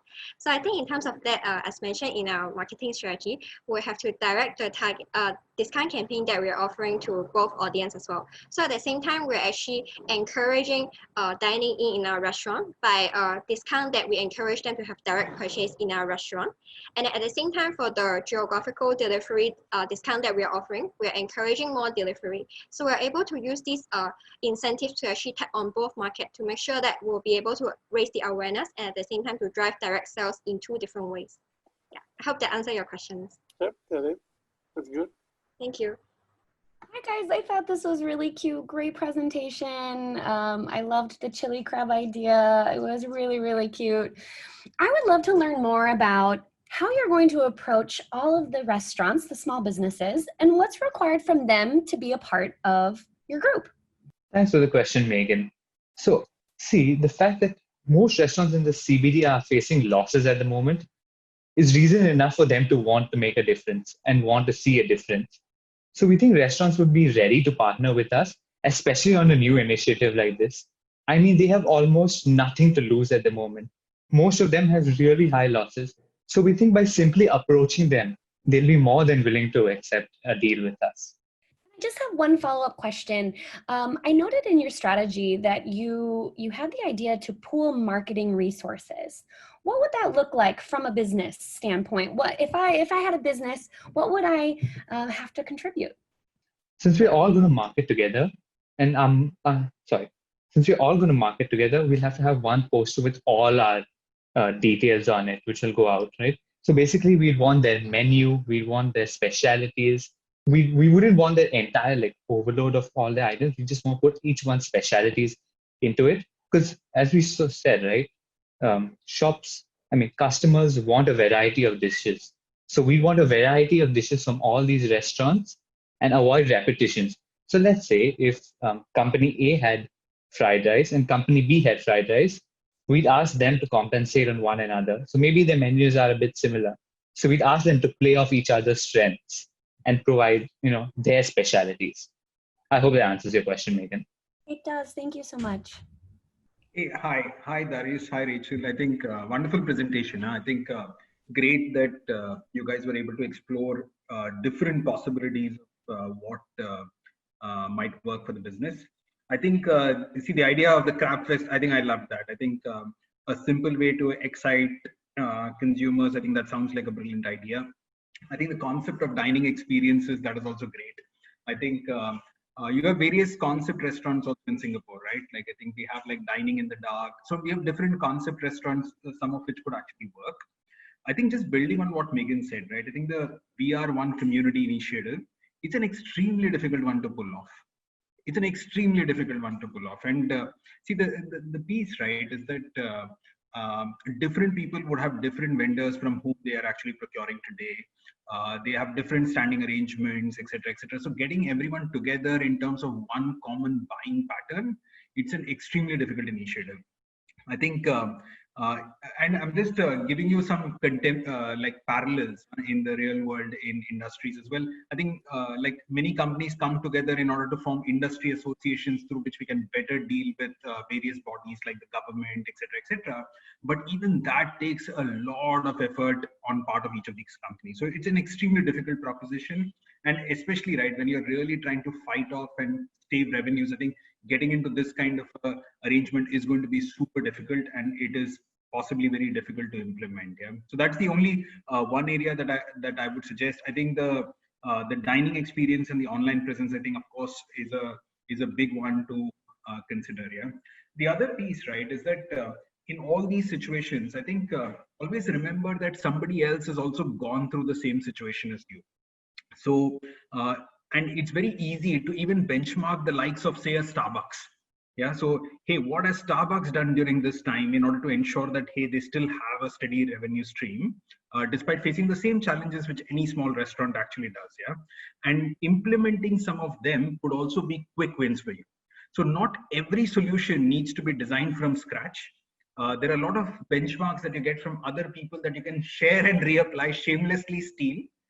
Because that would also give you some journey forward. Yeah? That's the only build that I would have, especially in this journey forward. Yeah, but great presentation, really well done. Thank you, Rishi, and thanks a lot, guys. Thanks, Darius and Rachel, and thanks, Ping Ping, for shaping this study well, and can really see some of the brand as well as some of the inputs being applied. Just to let you guys know, we have Restaurant Association of Singapore in our audience, and we will be sharing this case study to them, with them upon your consent, so that they can share it back with all the restaurants in Singapore. So just imagine the amount of impact your work would have. Thank you so much. This is great to hear. Thanks all judges, and especially thanks to Ping Ping for guiding us through this journey. All right, so last 1 hour, let's go chop chop. Let's get into education and training. And that's our second last case study. Team 11, just be prepared for presenting your screen. Let's talk about this case study. This is about education and training, and this is about Daniel Chung, who is the founder of a first aid training center. Different sort of a training wherein you are looking at how can you be more hands-on, and this sort of training is hard to do virtual, because it's first aid, you need a person to be around.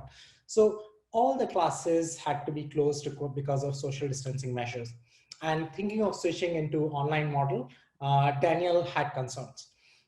He wanted to understand that how do I ensure that students stay attentive during the class? Theoretical knowledge versus actual practice. Theoretical knowledge, there's a lot out there in how to videos, but what about the actual practice? Certifications, how do I ensure that the students are not searching for answers online as they do exams? And I'm sure a lot of education and training institute have that problem. And even if you have plagiarism checkers out there, they are not the best. Another concern was about the lack of sale for online classes, as interested participants may not want to take up online classes. So the challenge was, how do I craft a temporary marketing strategy for the training center and sustain my business for the few months until social distancing is no more applicable? And then how do I make things go online? So let's go to team 11, and guys, share your screen and take it away. Hey, good afternoon, judges, mentors, and friends. I represent Team 11 in today's finals. Judge Vernier, you're looking for a new perspective of what the new normal would look like. Today, we will demonstrate the use of real-time social data from Isentia to back up our simple yet strategic, creative, and implementable solution to a problem that a Singaporean first aid business faces today. Daniel is a trained SCDF emergency paramedic and represents our client today, Help Aid Ready. Help Aid Ready was founded in 2006, offering a comprehensive range of emergency response training and certification classes. His company is the 4th largest player in Singapore with a relative market share of 12%. But wait, let's pause. Everyone, what is the first thing that comes to your mind when you think of a first aid training course? That you need to be present at a training location physically, and usually it takes up a full day or two, and then you have to travel to pass the final test again. So Judge Walter, you know all about making customer experience as seamless and convenient as possible. We feel the same way, and we plan to bring first aid courses online to minimize the hassle while retaining the integrity of the first aid training. Team 11 has identified 3 pain points in bringing classes online. First, we will need to ensure that they stay attentive during the class because they could be easily distracted from things happening at home. And second, to ensure students are doing their steps correctly, as theoretical knowledge could be different from actual practice. Thirdly, to ensure students are not searching for answers online when attempting the exams. So let's look at the Singapore market for first aid training to see if anyone has attempted to do an online model. This overview of the market landscape shows that there's only one other player offering online courses, and that course is merely designed with MOM's guidelines. This is awesome news for us because Help Aid Ready can be the first course to offer online certification. And what other pain points do you notice here? The steep $300 course enrollment fees. We are missing a prime market here, which is students below the age of 25 who are not Skills Future Fund eligible. Well, the good news is that with an online model, we can drive the course fees down, increase enrollment, and better cater to people's time needs. So our client's first aid business has always been very traditional, like the rest of the market players, but we are empowering him to create a new normal. We studied insights from Isentia, and the data suggests that people are very tired of whole day courses. So we created a simple set of 8 online efficient, self-contained modules. The total time to complete this course takes less than half the time of traditional courses, 6 hours versus 14 hours. So now anyone can study at any time and anywhere. And there will be trainers and games to reinforce the learning until students are confident enough to take the practical test with a high pass rate. The biggest pain point of learning from home is the attention span, especially when the content is dry. Insights from Isentia suggest that sentiments such as forgot or boring or feeling sian are the main reasons for the low interest in online courses. Our solution will use pre-recorded 360 videos shot from different angles to simulate attendance at a physical class at a low cost. So, for example, a student can pick between a wide angle and close-up angle to visually understand what the trainer is teaching. For example, chest compression or airway blockage. Now, the training quality is Help Aid's utmost priority. Our survey shows that 84% of people wouldn't dare to execute CPR, despite their certification status. So what our module offers is the opportunity to make mistakes now and gain the confidence that they need. One of the modules is a Bandersnatch Choose Your Adventure simulation. For example, choosing the steps to treat a cut or burn or fall wound. And if they are wrong, the system will notify the trainer to follow up with these students individually. And this personalized experience is key to ensure our clients' online course quality. And our lessons aren't lectures or tutorials. That's so boring. We'll use static VR as the medium for delivery. Simply host the video content online, and you don't need any specialized coding or you don't need an expensive headset. We keep students engaged organically instead of forcing them to pay attention.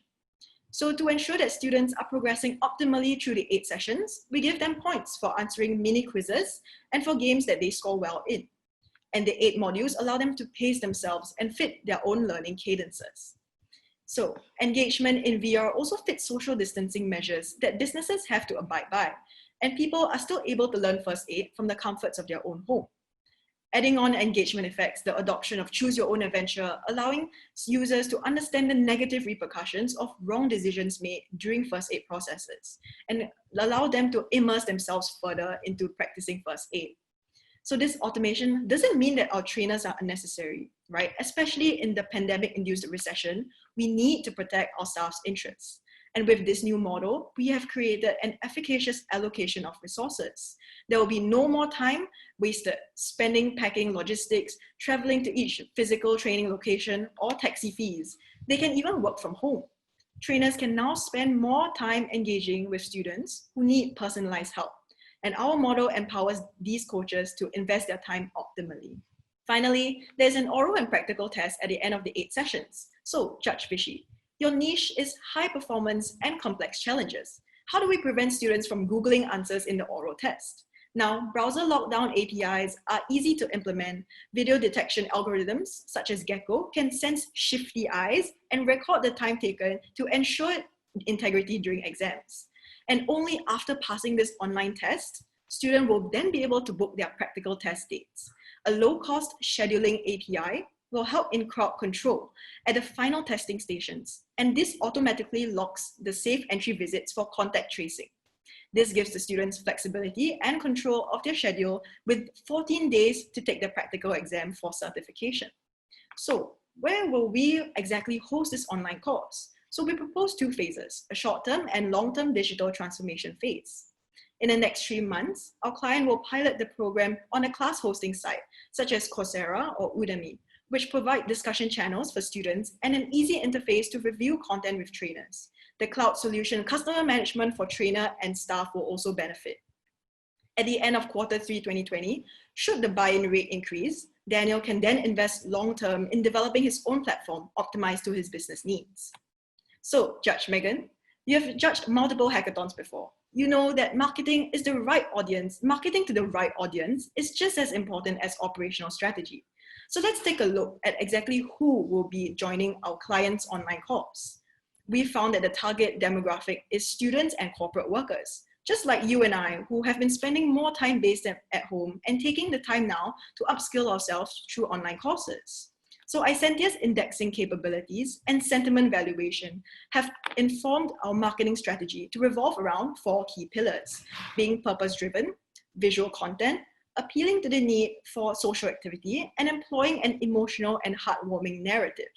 So Isentia has revealed that Singaporeans are more likely to sign up with courses with their friends. And another very important factor is audience affinity.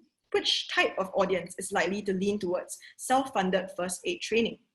So we propose targeting people who are already participants in the act of giving, such as volunteers in animal shelters, soup kitchens, and charities. We partner with VWOs to identify potential leads who are not yet first aid certified but have the interest to. Our affordable course fees also allow us to target students from JCs, polys, ITs, and universities, and they previously would not have been able to afford those course fees. We can also work with government organizations such as SkillsFuture to feature us on their broadcast list as being a way to upskill while staying safe in this pandemic.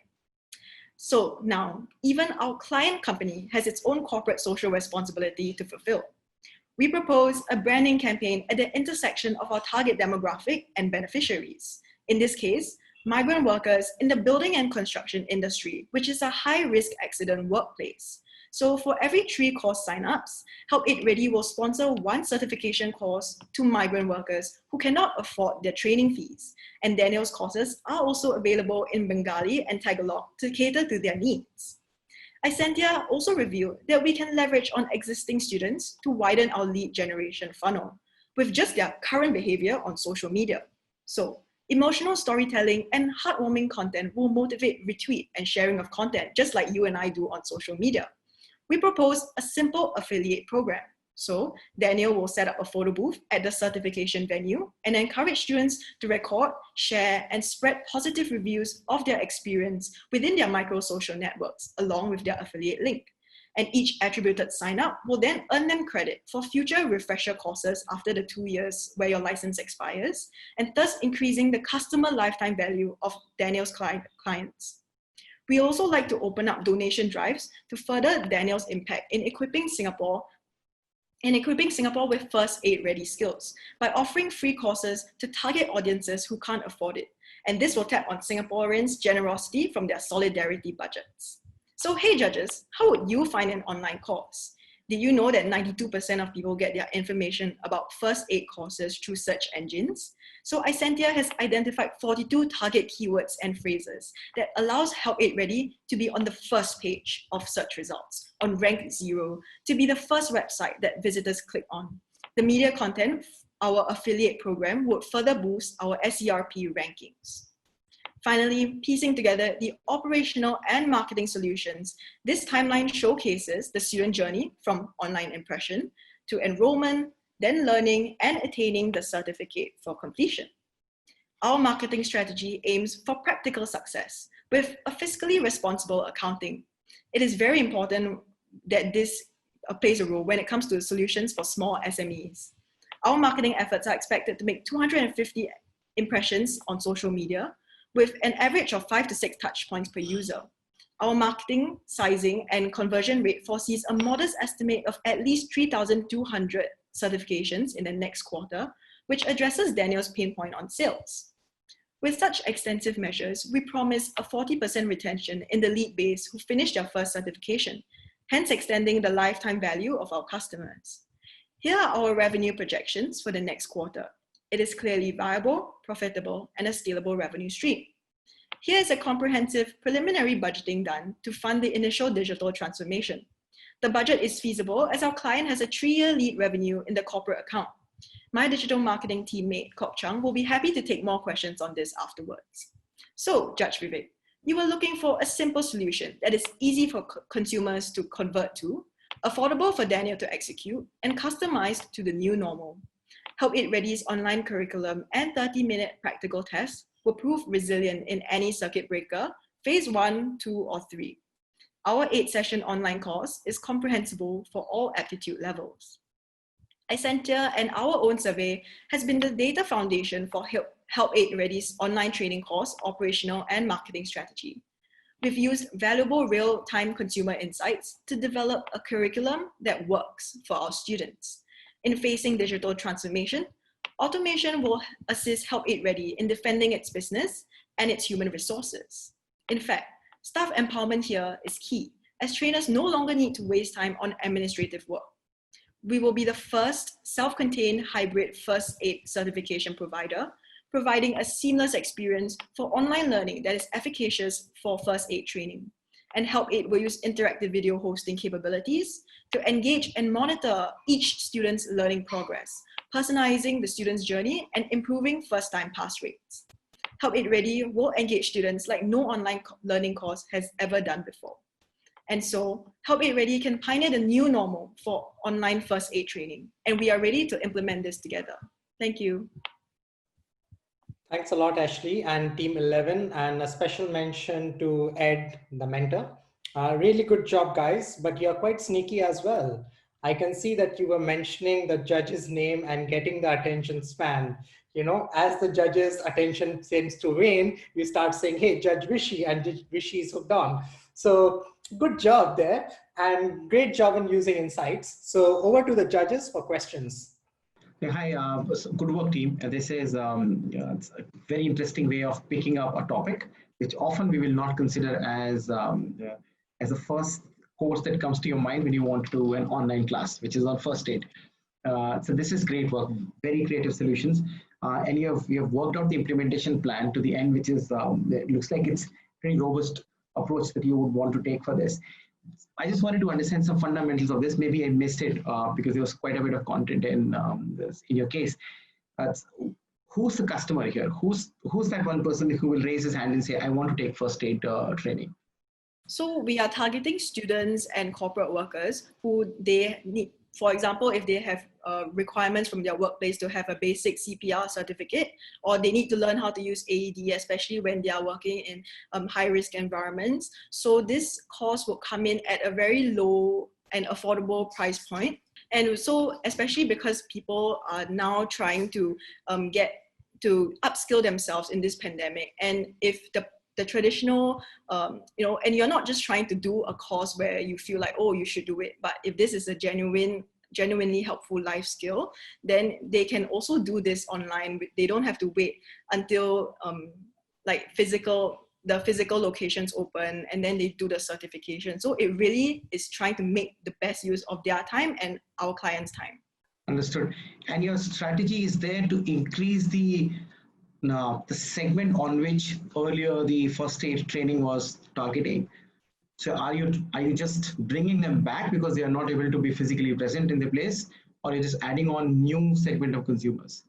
So we are planning to target an entirely new segment of consumers. So previously the course fees are really expensive and only adults who are age 25 and above have access to Skills Future funding. So now that we can target students from tertiary institutions and we can target volunteers who don't have sufficient skills funding, they can easily channel the $60 that goes to this course and they can get certified. And yeah, so it opens up a whole new market. And how do you intend to incentivize people who take a course? Because usual courses are for self-improvement. I learn a course on digital marketing. I would learn a course on Python coding and so on. But that's a self-improvement. I'll possibly proceed in my career ahead. Something like first aid. How do you incentivize people to come up and say, okay, I think I want to sign up? Especially with the coming pandemic, we have realized that people need to be able to respond to emergencies when they are at home, as over 400,000 of cardiac arrest emergencies happen in out of hospital settings. And and we will try to push the narrative that CPR can increase the survival rate of the person who is in cardiac arrest condition, can increase their survival rate by 2 or 3 times if they are rendered CPR immediately. So and we are targeting people who already have the heart to give and who are already in volunteering networks such as soup kitchens and people who work in animal shelters. So they are more likely to buy into this program first. And following, to get them to reach out to their own social circles, then that's when our affiliate model comes in to so that they can spread the word. Yeah.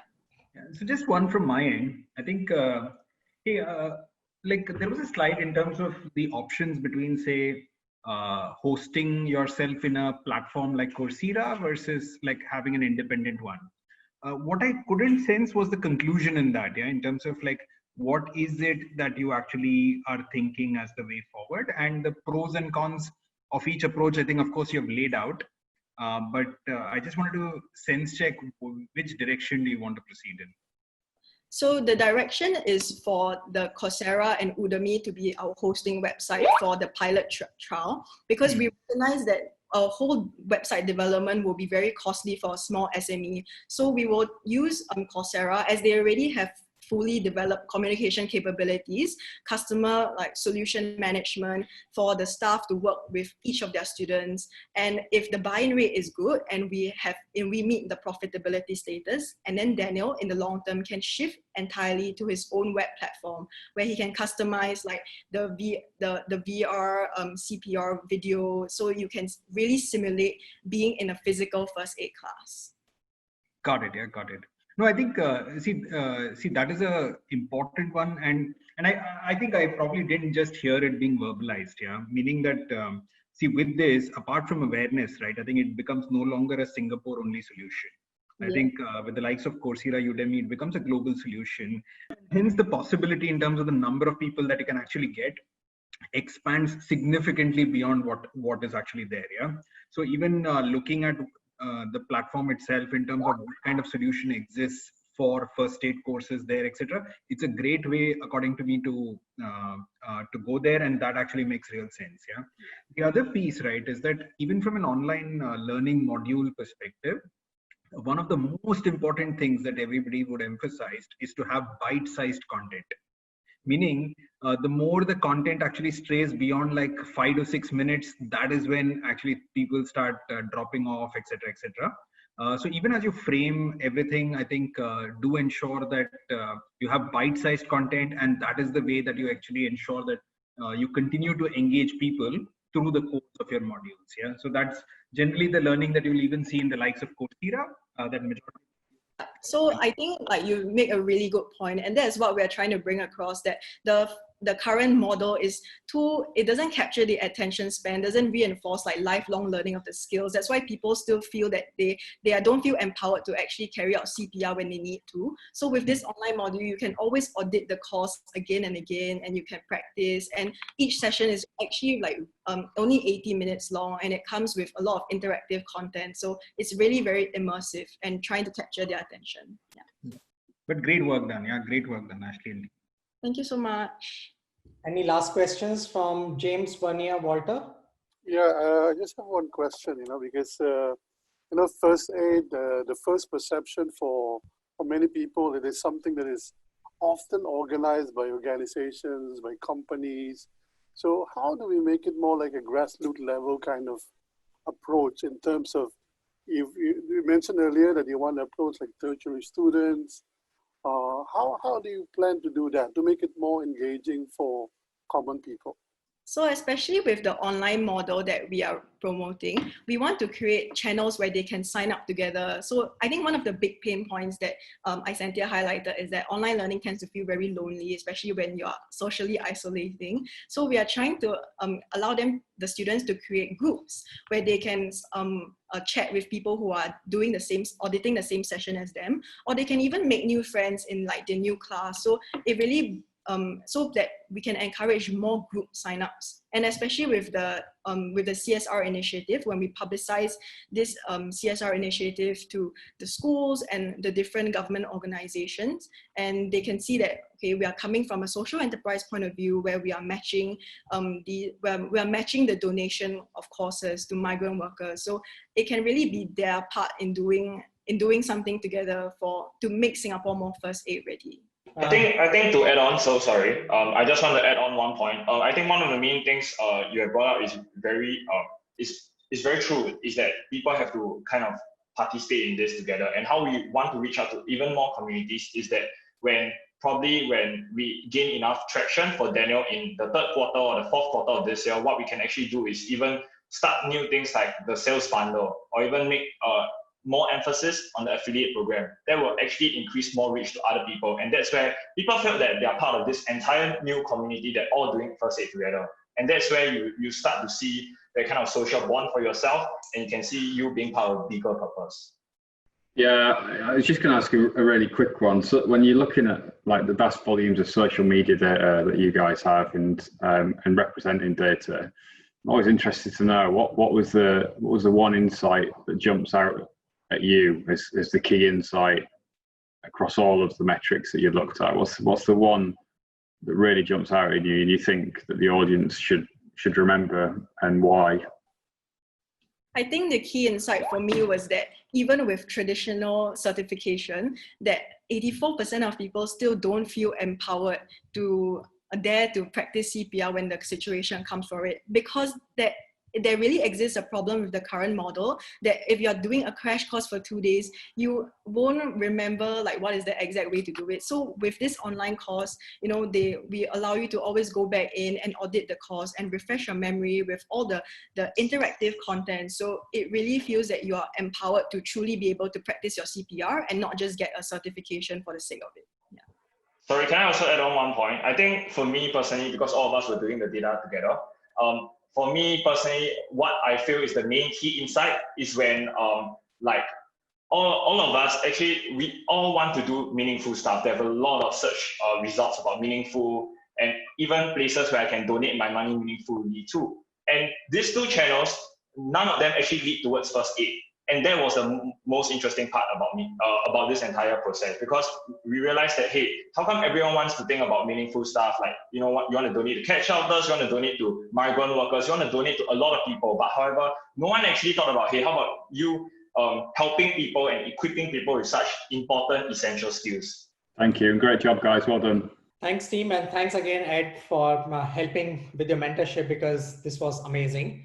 Time to dress up, guys. Last one, and half an hour to go. We will also have some judges Q&A. So now is the time for you to start asking questions in the Q&A section in your Zoom bar. And Sabrina, we can also launch the poll as the team speaks. All right, so fashion, lifestyle, and retail. So the case study is about Jenny, and Jenny is running her own a small boutique shop in Boon Lay Plaza. Her clothes are purchased from bulk from Taobao shops online.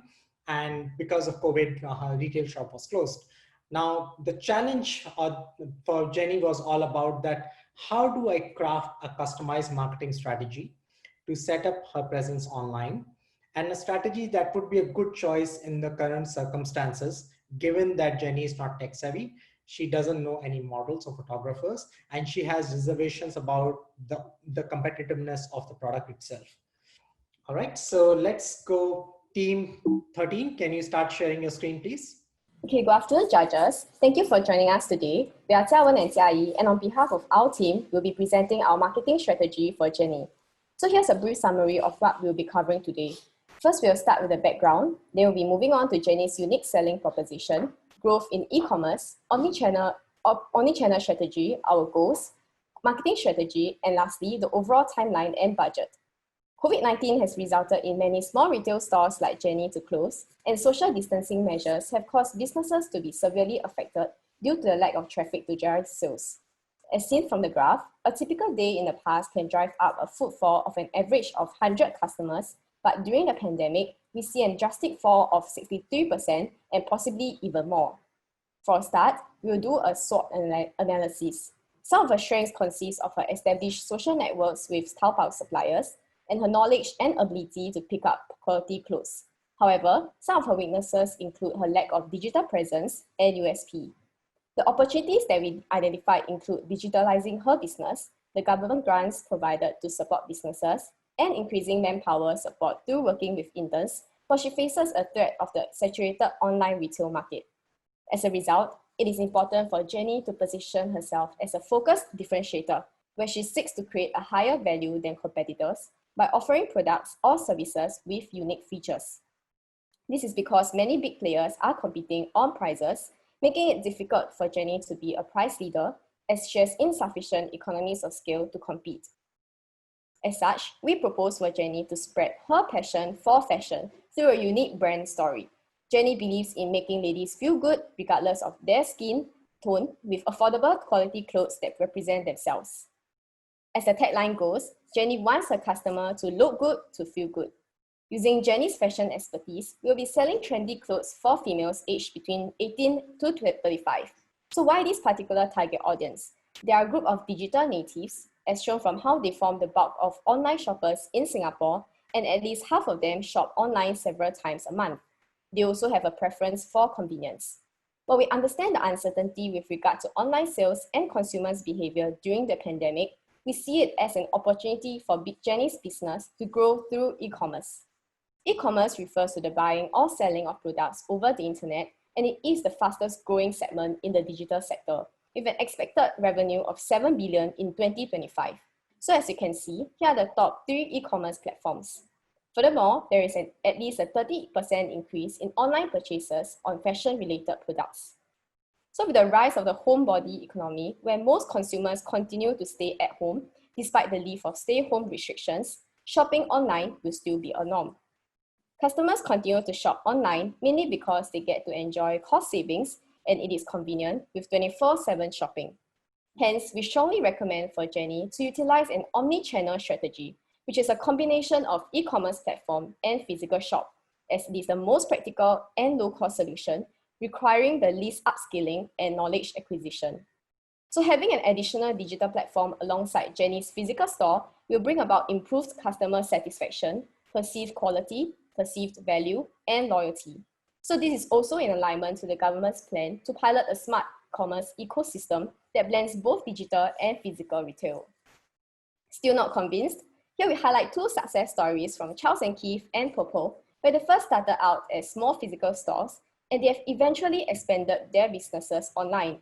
They are now currently successful on both channels. So now we will walk you through a new customer purchase journey based on our recommended omni-channel strategy, and this is substantiated by Isentia data. So with Jenny's new digital presence, customers can now search for her products via a quick Google search term in phase 1 and find out more about them via online reviews in phase 2. An engagement phase next will help to connect customers' questions to Jenny directly before they proceed to make an online purchase. So due to the omni-channel strategy, customers can now decide to purchase online or physically in stores. If they purchase online, they will receive their products through delivery. Lastly, customers will then be able to enjoy post-purchase customer service and rewards program. This increases our overall customer satisfaction and retention. So we have set the following goals for Jenny.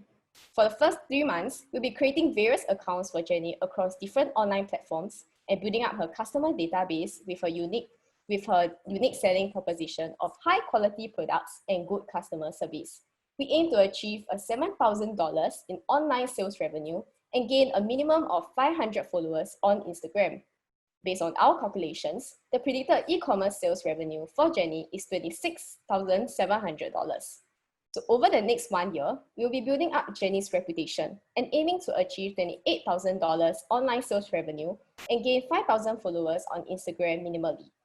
We will be presenting our marketing strategy according to the sales funnel. Awareness requires getting the word out about Jenny's shop through the internet and social media, while consideration refers to the steady stream of content produced to publicize Jenny's brand. Decision is when the customers consider if they want to purchase her products either online or offline, while action targets repeated customers. So altogether, these 4 strategies combined will allow us to achieve the goal of increasing reach and driving sales through both online and offline platforms. We will first be creating a digital presence on Lazada, which is the top e-commerce platform in Singapore, with a monthly visitor count of 7.8 million as compared to Q10 and Shopee. We can thus leverage on Lazada's customer base to clear existing stocks and increase sales.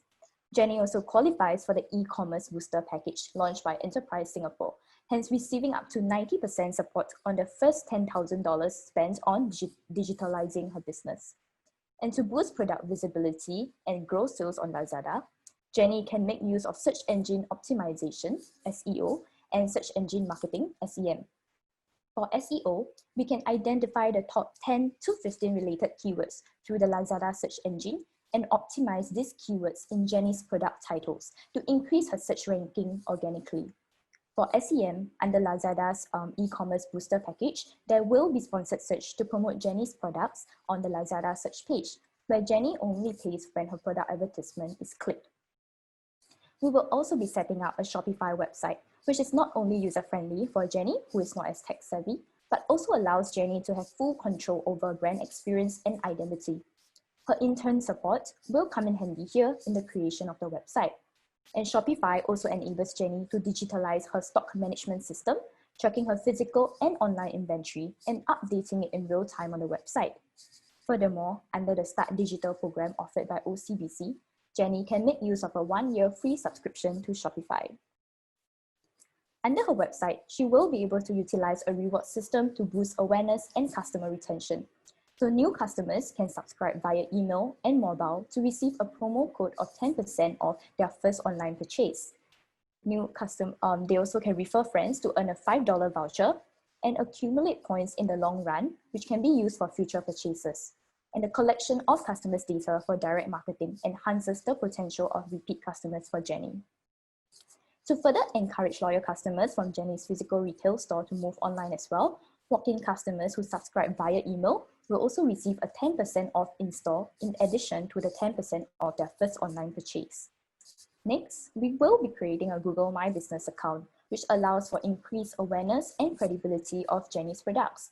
So 82% actually read online reviews for local businesses, and with photos uploaded, listings also receive 35% more click-throughs. As a significant proportion, which is 33% of our primary target audience uses Instagram, we will also be creating an Instagram business account to increase outreach. 70% of users search for brands on Instagram. Having a business profile allows for automated targeting based on online activity of users and also to filter by location, demographics, and interests. Instagram is also a one-stop platform as users can easily click into Jenny's profile or swipe up on the story to enter her website directly. So Instagram also has the second highest average order value, which refers to the expenditure of items on Instagram. Lastly, there is a high user interaction rate, which allows Jenny to interact with her customers. Statistics have shown that influencer marketing and video content increases revenue. Hence, to ensure a steady stream of content on our various online platforms, we will be reaching out to micro-influencers, who are people with 1,000 to 100,000 followers on Instagram, to provide them with the opportunity for free photo shoot sessions that will allow for mutual advertising. So this is because micro-influencers will get to increase their exposure, while Jenny is able to tap on their existing followers for publicity. We will be tapping on Jenny's fashion expertise to launch monthly lookbook ideas, which is a collection of videos and photographs to showcase a brand's clothing, hence building up her brand differentiation by creating a unique style. A theme will be decided based on social media data to gather the fashion trends. For example, current trends include Korean style clothing and work from home fashion based on Isentia data. Given that lookbooks are the most necessary content for engagement on fashion platforms and posts with relevant hashtags receive up to 70% higher engagement rate, we believe that they will be good for Jenny to have. So here is a mock-up done by our content strategist. Flying high like the birds and the bees, and we're the sky with the songs and the trees, cause we're buzzing, buzzing, and we're humming, humming, and we're loving, loving all day. Flying high like the birds and the bees, and we're feeling alive while we float with the breeze, cause we're buzzing, buzzing, and we're humming, humming, and we're loving, loving all day. Yeah, so in addition to Instagram advertisements and monthly lookbook ideas, we will also be promoting through IGTV and Instagram Live, giving a more personal touch to the brand. So this will be done in collaboration with micro-influencers as well, where live tryout sessions and Q&A will take place with potential buyers. For example, for them to find out more about sizings available. A special promotion code will also be released during this live stream, which is only valid for 2 hours to create a sense of urgency. The collaboration will be extended to other local retail brands such as Curry K, which sells artisan crafted accessories, and Closet Children, which sells reusable face masks, where new collections will either be sold in a bundle or given to lucky winners in a giveaway. In the giveaway, the winner has to take photos of the items won and share it on their social media, boosting publicity. We will also be providing a personalized shopping experience through a mystery bag service by using customers' measurements to handpick a complete outfit. As Jenny is able to provide personalized customer service and fashion expertise, this enhances the surprise and unique element for her customers and further differentiates Jenny from other shops. With data such as sizing and design preferences, Jenny can use it to advertise related products and convert them into repeat customers, and this will generate sustainable revenue for her. In the long term, to leverage on Jenny's fashion knowledge and expertise, Jenny can collaborate with local seamstresses to customize mass sport clothes. The limited edition collection will bring a twist to the clothes and set Jenny apart from normal retailers. So this collaboration will be seasonal, for example, the MRT theme dress in lieu of National Day. Moreover, Jenny's fashion expertise can be further explored through the trend of upcycling and reinventing past season clothes. These pieces of clothing are limited and at the same time promote sustainability. It is also a good method for Jenny to clear stocks that are out of trend. So to sum up, here's a brief timeline of the entire strategy. Jenny's physical store in Boon Lay Plaza will remain operational throughout the year, alongside her loyalty program and good customer service. In the initial awareness stage of the first month, we will be creating her digital presence on Lazada, Instagram, Google My Business, and Shopify. In the next 3 months, we will also be working on SEO and SEM on Lazada, Instagram advertising, preparing photos and videos for Instagram, Lazada, and Shopify.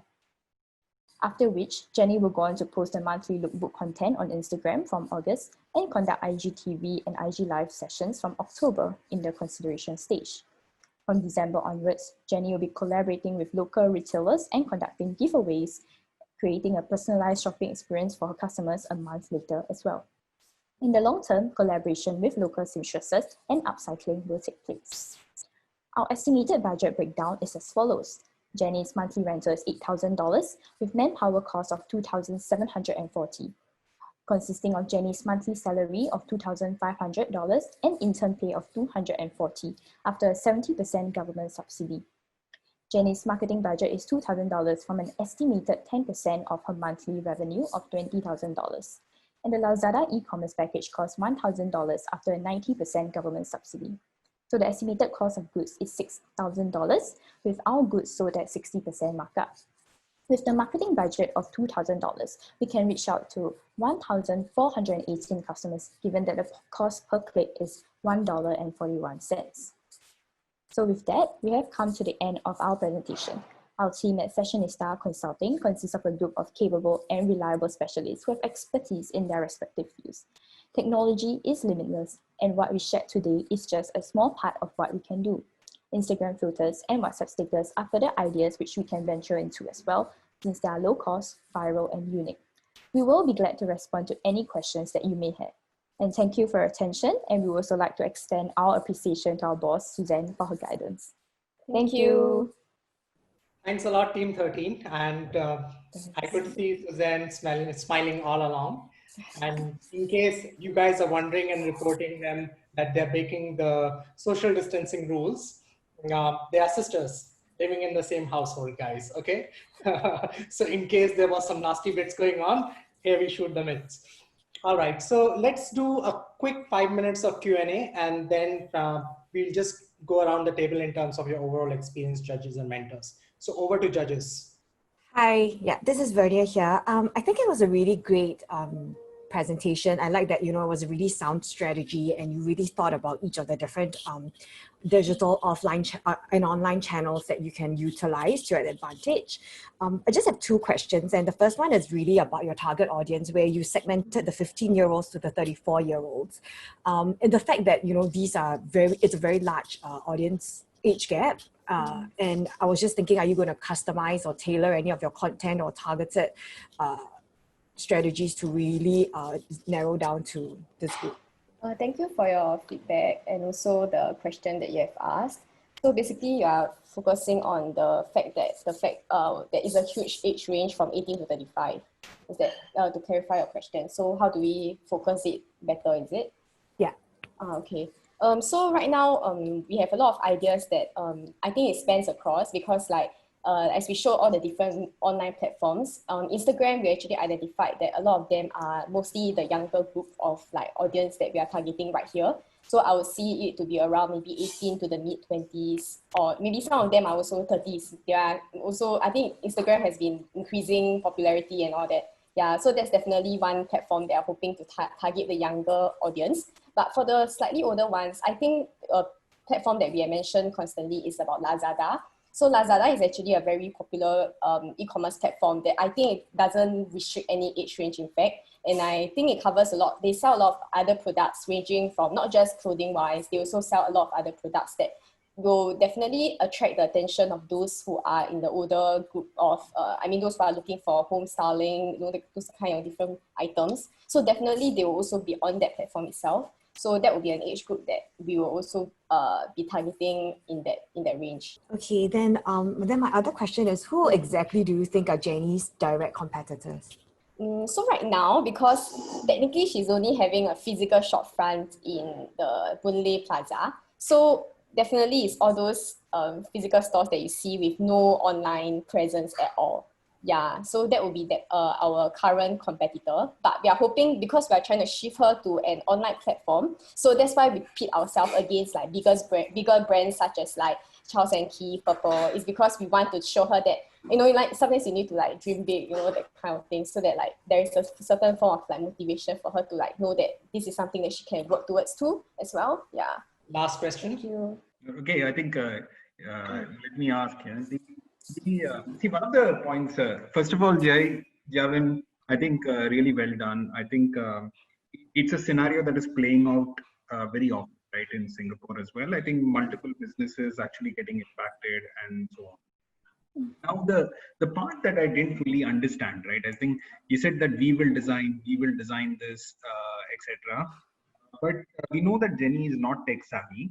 And in that context, who is actually going to do the design, and who ensures that you can really implement some of these things? Yeah, because see, one of the principles that we always follow in business as well is to play to your own strengths, and understanding what's your strength and what's an area that you don't understand as well. So how will you ensure that through the course of this process, Jenny feels comfortable and you actually take her along in the process? Because it's a human element that we often do not recognize enough during business, but that comes back to be one of the most important factors to also consider.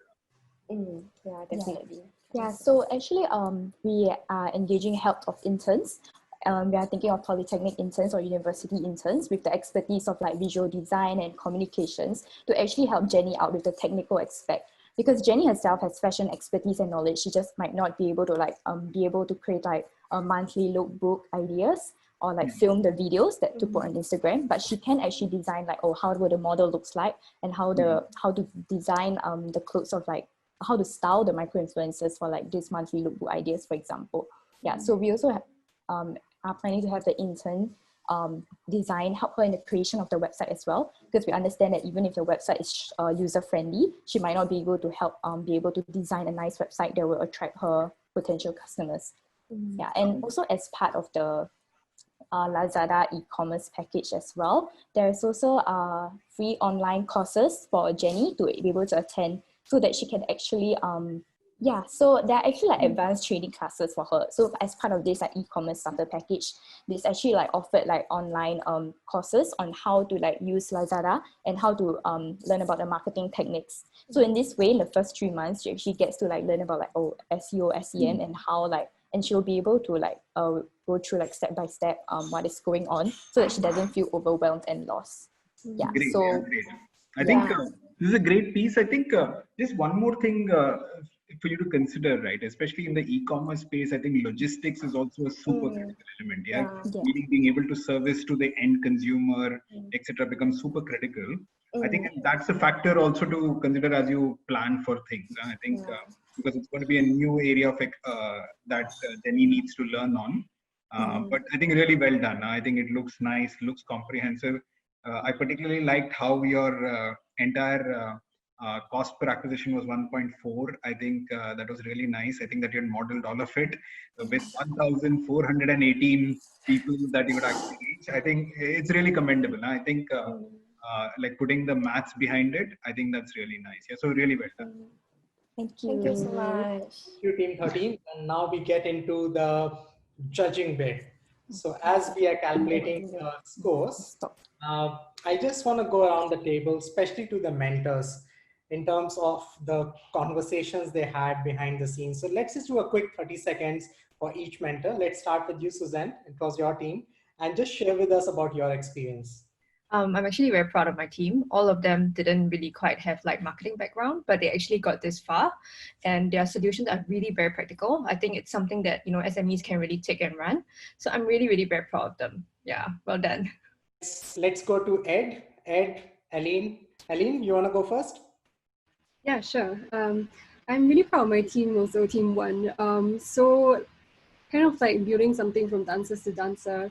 I myself also grew up with like the old school generation, so I also like danced and skate when I was a bit younger. So not that I'm super old, but just maybe just a few years ago. I'm really proud of them for especially thinking both long term and short term, because the dance market is a very saturated market. So I'm really glad that they came up with solutions to really innovate, and it's really great to see like the current generation of dancers really stepping up to find out what's more innovative and what works for their generation, because it will always be different for each one. Yeah, so it was really great experience for me. I think it was a really refreshing experience to witness how the Gen Z's perspective on business solutions, because you see they are digital natives, and I felt that the teams that I interacted with, their solutions, right, are intoxicatingly social and immersive. Of course, India had to pick the best team out of the 3. But I think they did a very credible job, given the fact that none of them have any medical background. Any marketing background. They're all scientists, actually. Let's go for a round for judges. And judges, we are compiling the scores. So now is the last 10 seconds for you to put in your scores. Let's start with Vanya. So Vanya, how was your overall experience? I'm pretty blown away knowing that, you know, these people don't have marketing background, and obviously they came up with very sound marketing strategies, and these are really ideas that we have seen taken place in other brands and companies, so that's really good. Really want to commend the team that came up with the whole content idea. I think it was also the First Aid team. I think it was great that, you know, you guys came up with like the idea of like doing your own brand content to sort of attract new target audiences. So I think that's really good. Yeah, so that's all from me. Yeah, I think some brilliant presentations, lots of well-structured, thought-through data insights, which is always great. A big focus on customer, lots of references to target segments, which I always like to see, and really thinking through, you know, really important elements of sense of community, bringing cultures together. You know, really important topics to be thinking about in the current climate. So yeah, I found all 5 of them really great presentations, and hard to believe these guys are just kind of coming out of education. I think they'll get snapped up into the jobs market. It's brilliant. I think just echoing what James said, I was just reminiscing several decades ago when I was a student, and I can almost say with certainty that the quality of presentations that we see now is a lot more informed. I think it's a lot more grounded in data. It's a lot more coherent in terms of presentation as well. I think so. Really well done on the part of all teams, and to realize that some of them don't have the background in marketing and yet are able to do that. I think that is really commendable. And like especially right, I think the other good part for the students, I would say, is that you're working on real issues.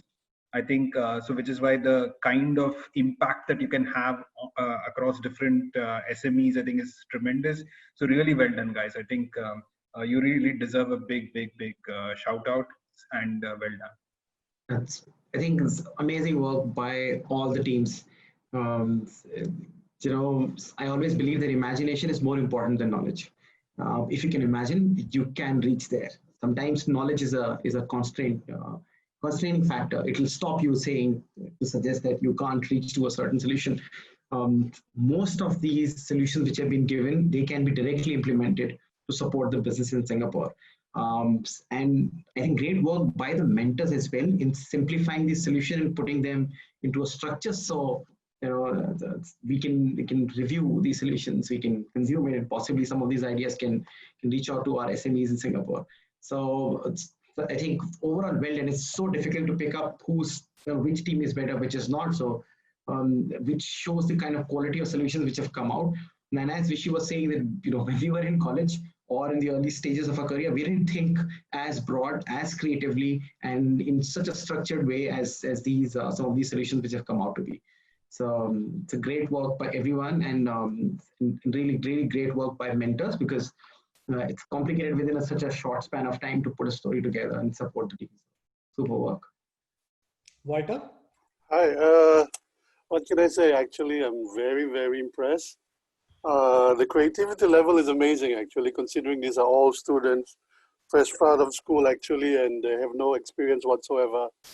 The fact that they also didn't focus much on demographic, you know, approach to marketing, and also the different alternatives, processes, and approach they have, I think it's mind-blowing. When I was studying, I think the word data does not even exist. The word digital marketing doesn't even exist. But hearing from everyone about it, very centric, you know, it's like the new age now. Everything is focused on digital marketing. Everything is based on the importance of data. So it's amazing, because all these case studies can actually be used now and run a actually profitable business with just a matter of tweaking here and there. And that to me is a great job to everyone. I'm really honored to be a part of this, and looking forward to having you guys join us in the market soon. You're more than welcome. Thank you, Walter. And now time for the drum roll. We have the results. And interestingly, we have a tie. And tie is for second and third place. So we are going to be generous, and we are going to give 2 second prizes. All right. So the second prizes are going for Team 6, Leon Esports, and Team 11, mentors ed, education, and training. This was for the first aid. And then you have the first prize winner, which is Eileen's team, Dance Studio. So drum roll again, guys. And I guess you guys should figure out. You can do a quick move for us if you want to. And congratulations, guys. Having said that, the other two teams, really good job, as you see from the judges. And what is in store for you would be your work will be distributed to different associations. You have gotten the visibility from various organizations, including SCAPE and Isentia, and we'll be looking at you in the talent pool. SCAPE would be routing you through the fellowship program. So there's a win-win situation. And it's not about 1 to 3, it's about 1 to 5, and also to the larger teams who really prepared well. So thanks a lot, guys, for spending 2.5 hours with us, patiently going through case studies, asking Q&A, and being very engaged. Over to you, Shirley, for some final remarks. Yes, totally. I am really very, very happy, to be honest. I can't stop smiling. Okay, a few key takeaway for me. First, like what most of the judges said, great depth in their research. You know, they really know how to use the Isentia data, and that really give very solid credential. I really like it.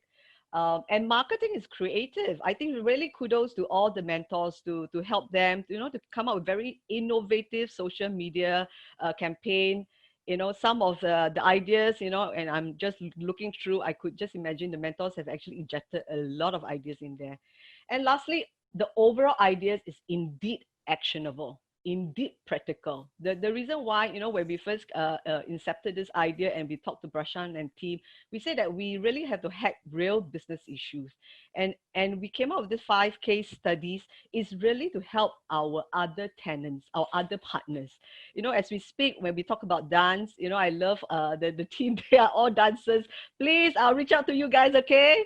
Wait for us to email to you. We will talk to you because I can see some of this helping our partners like Old Schools.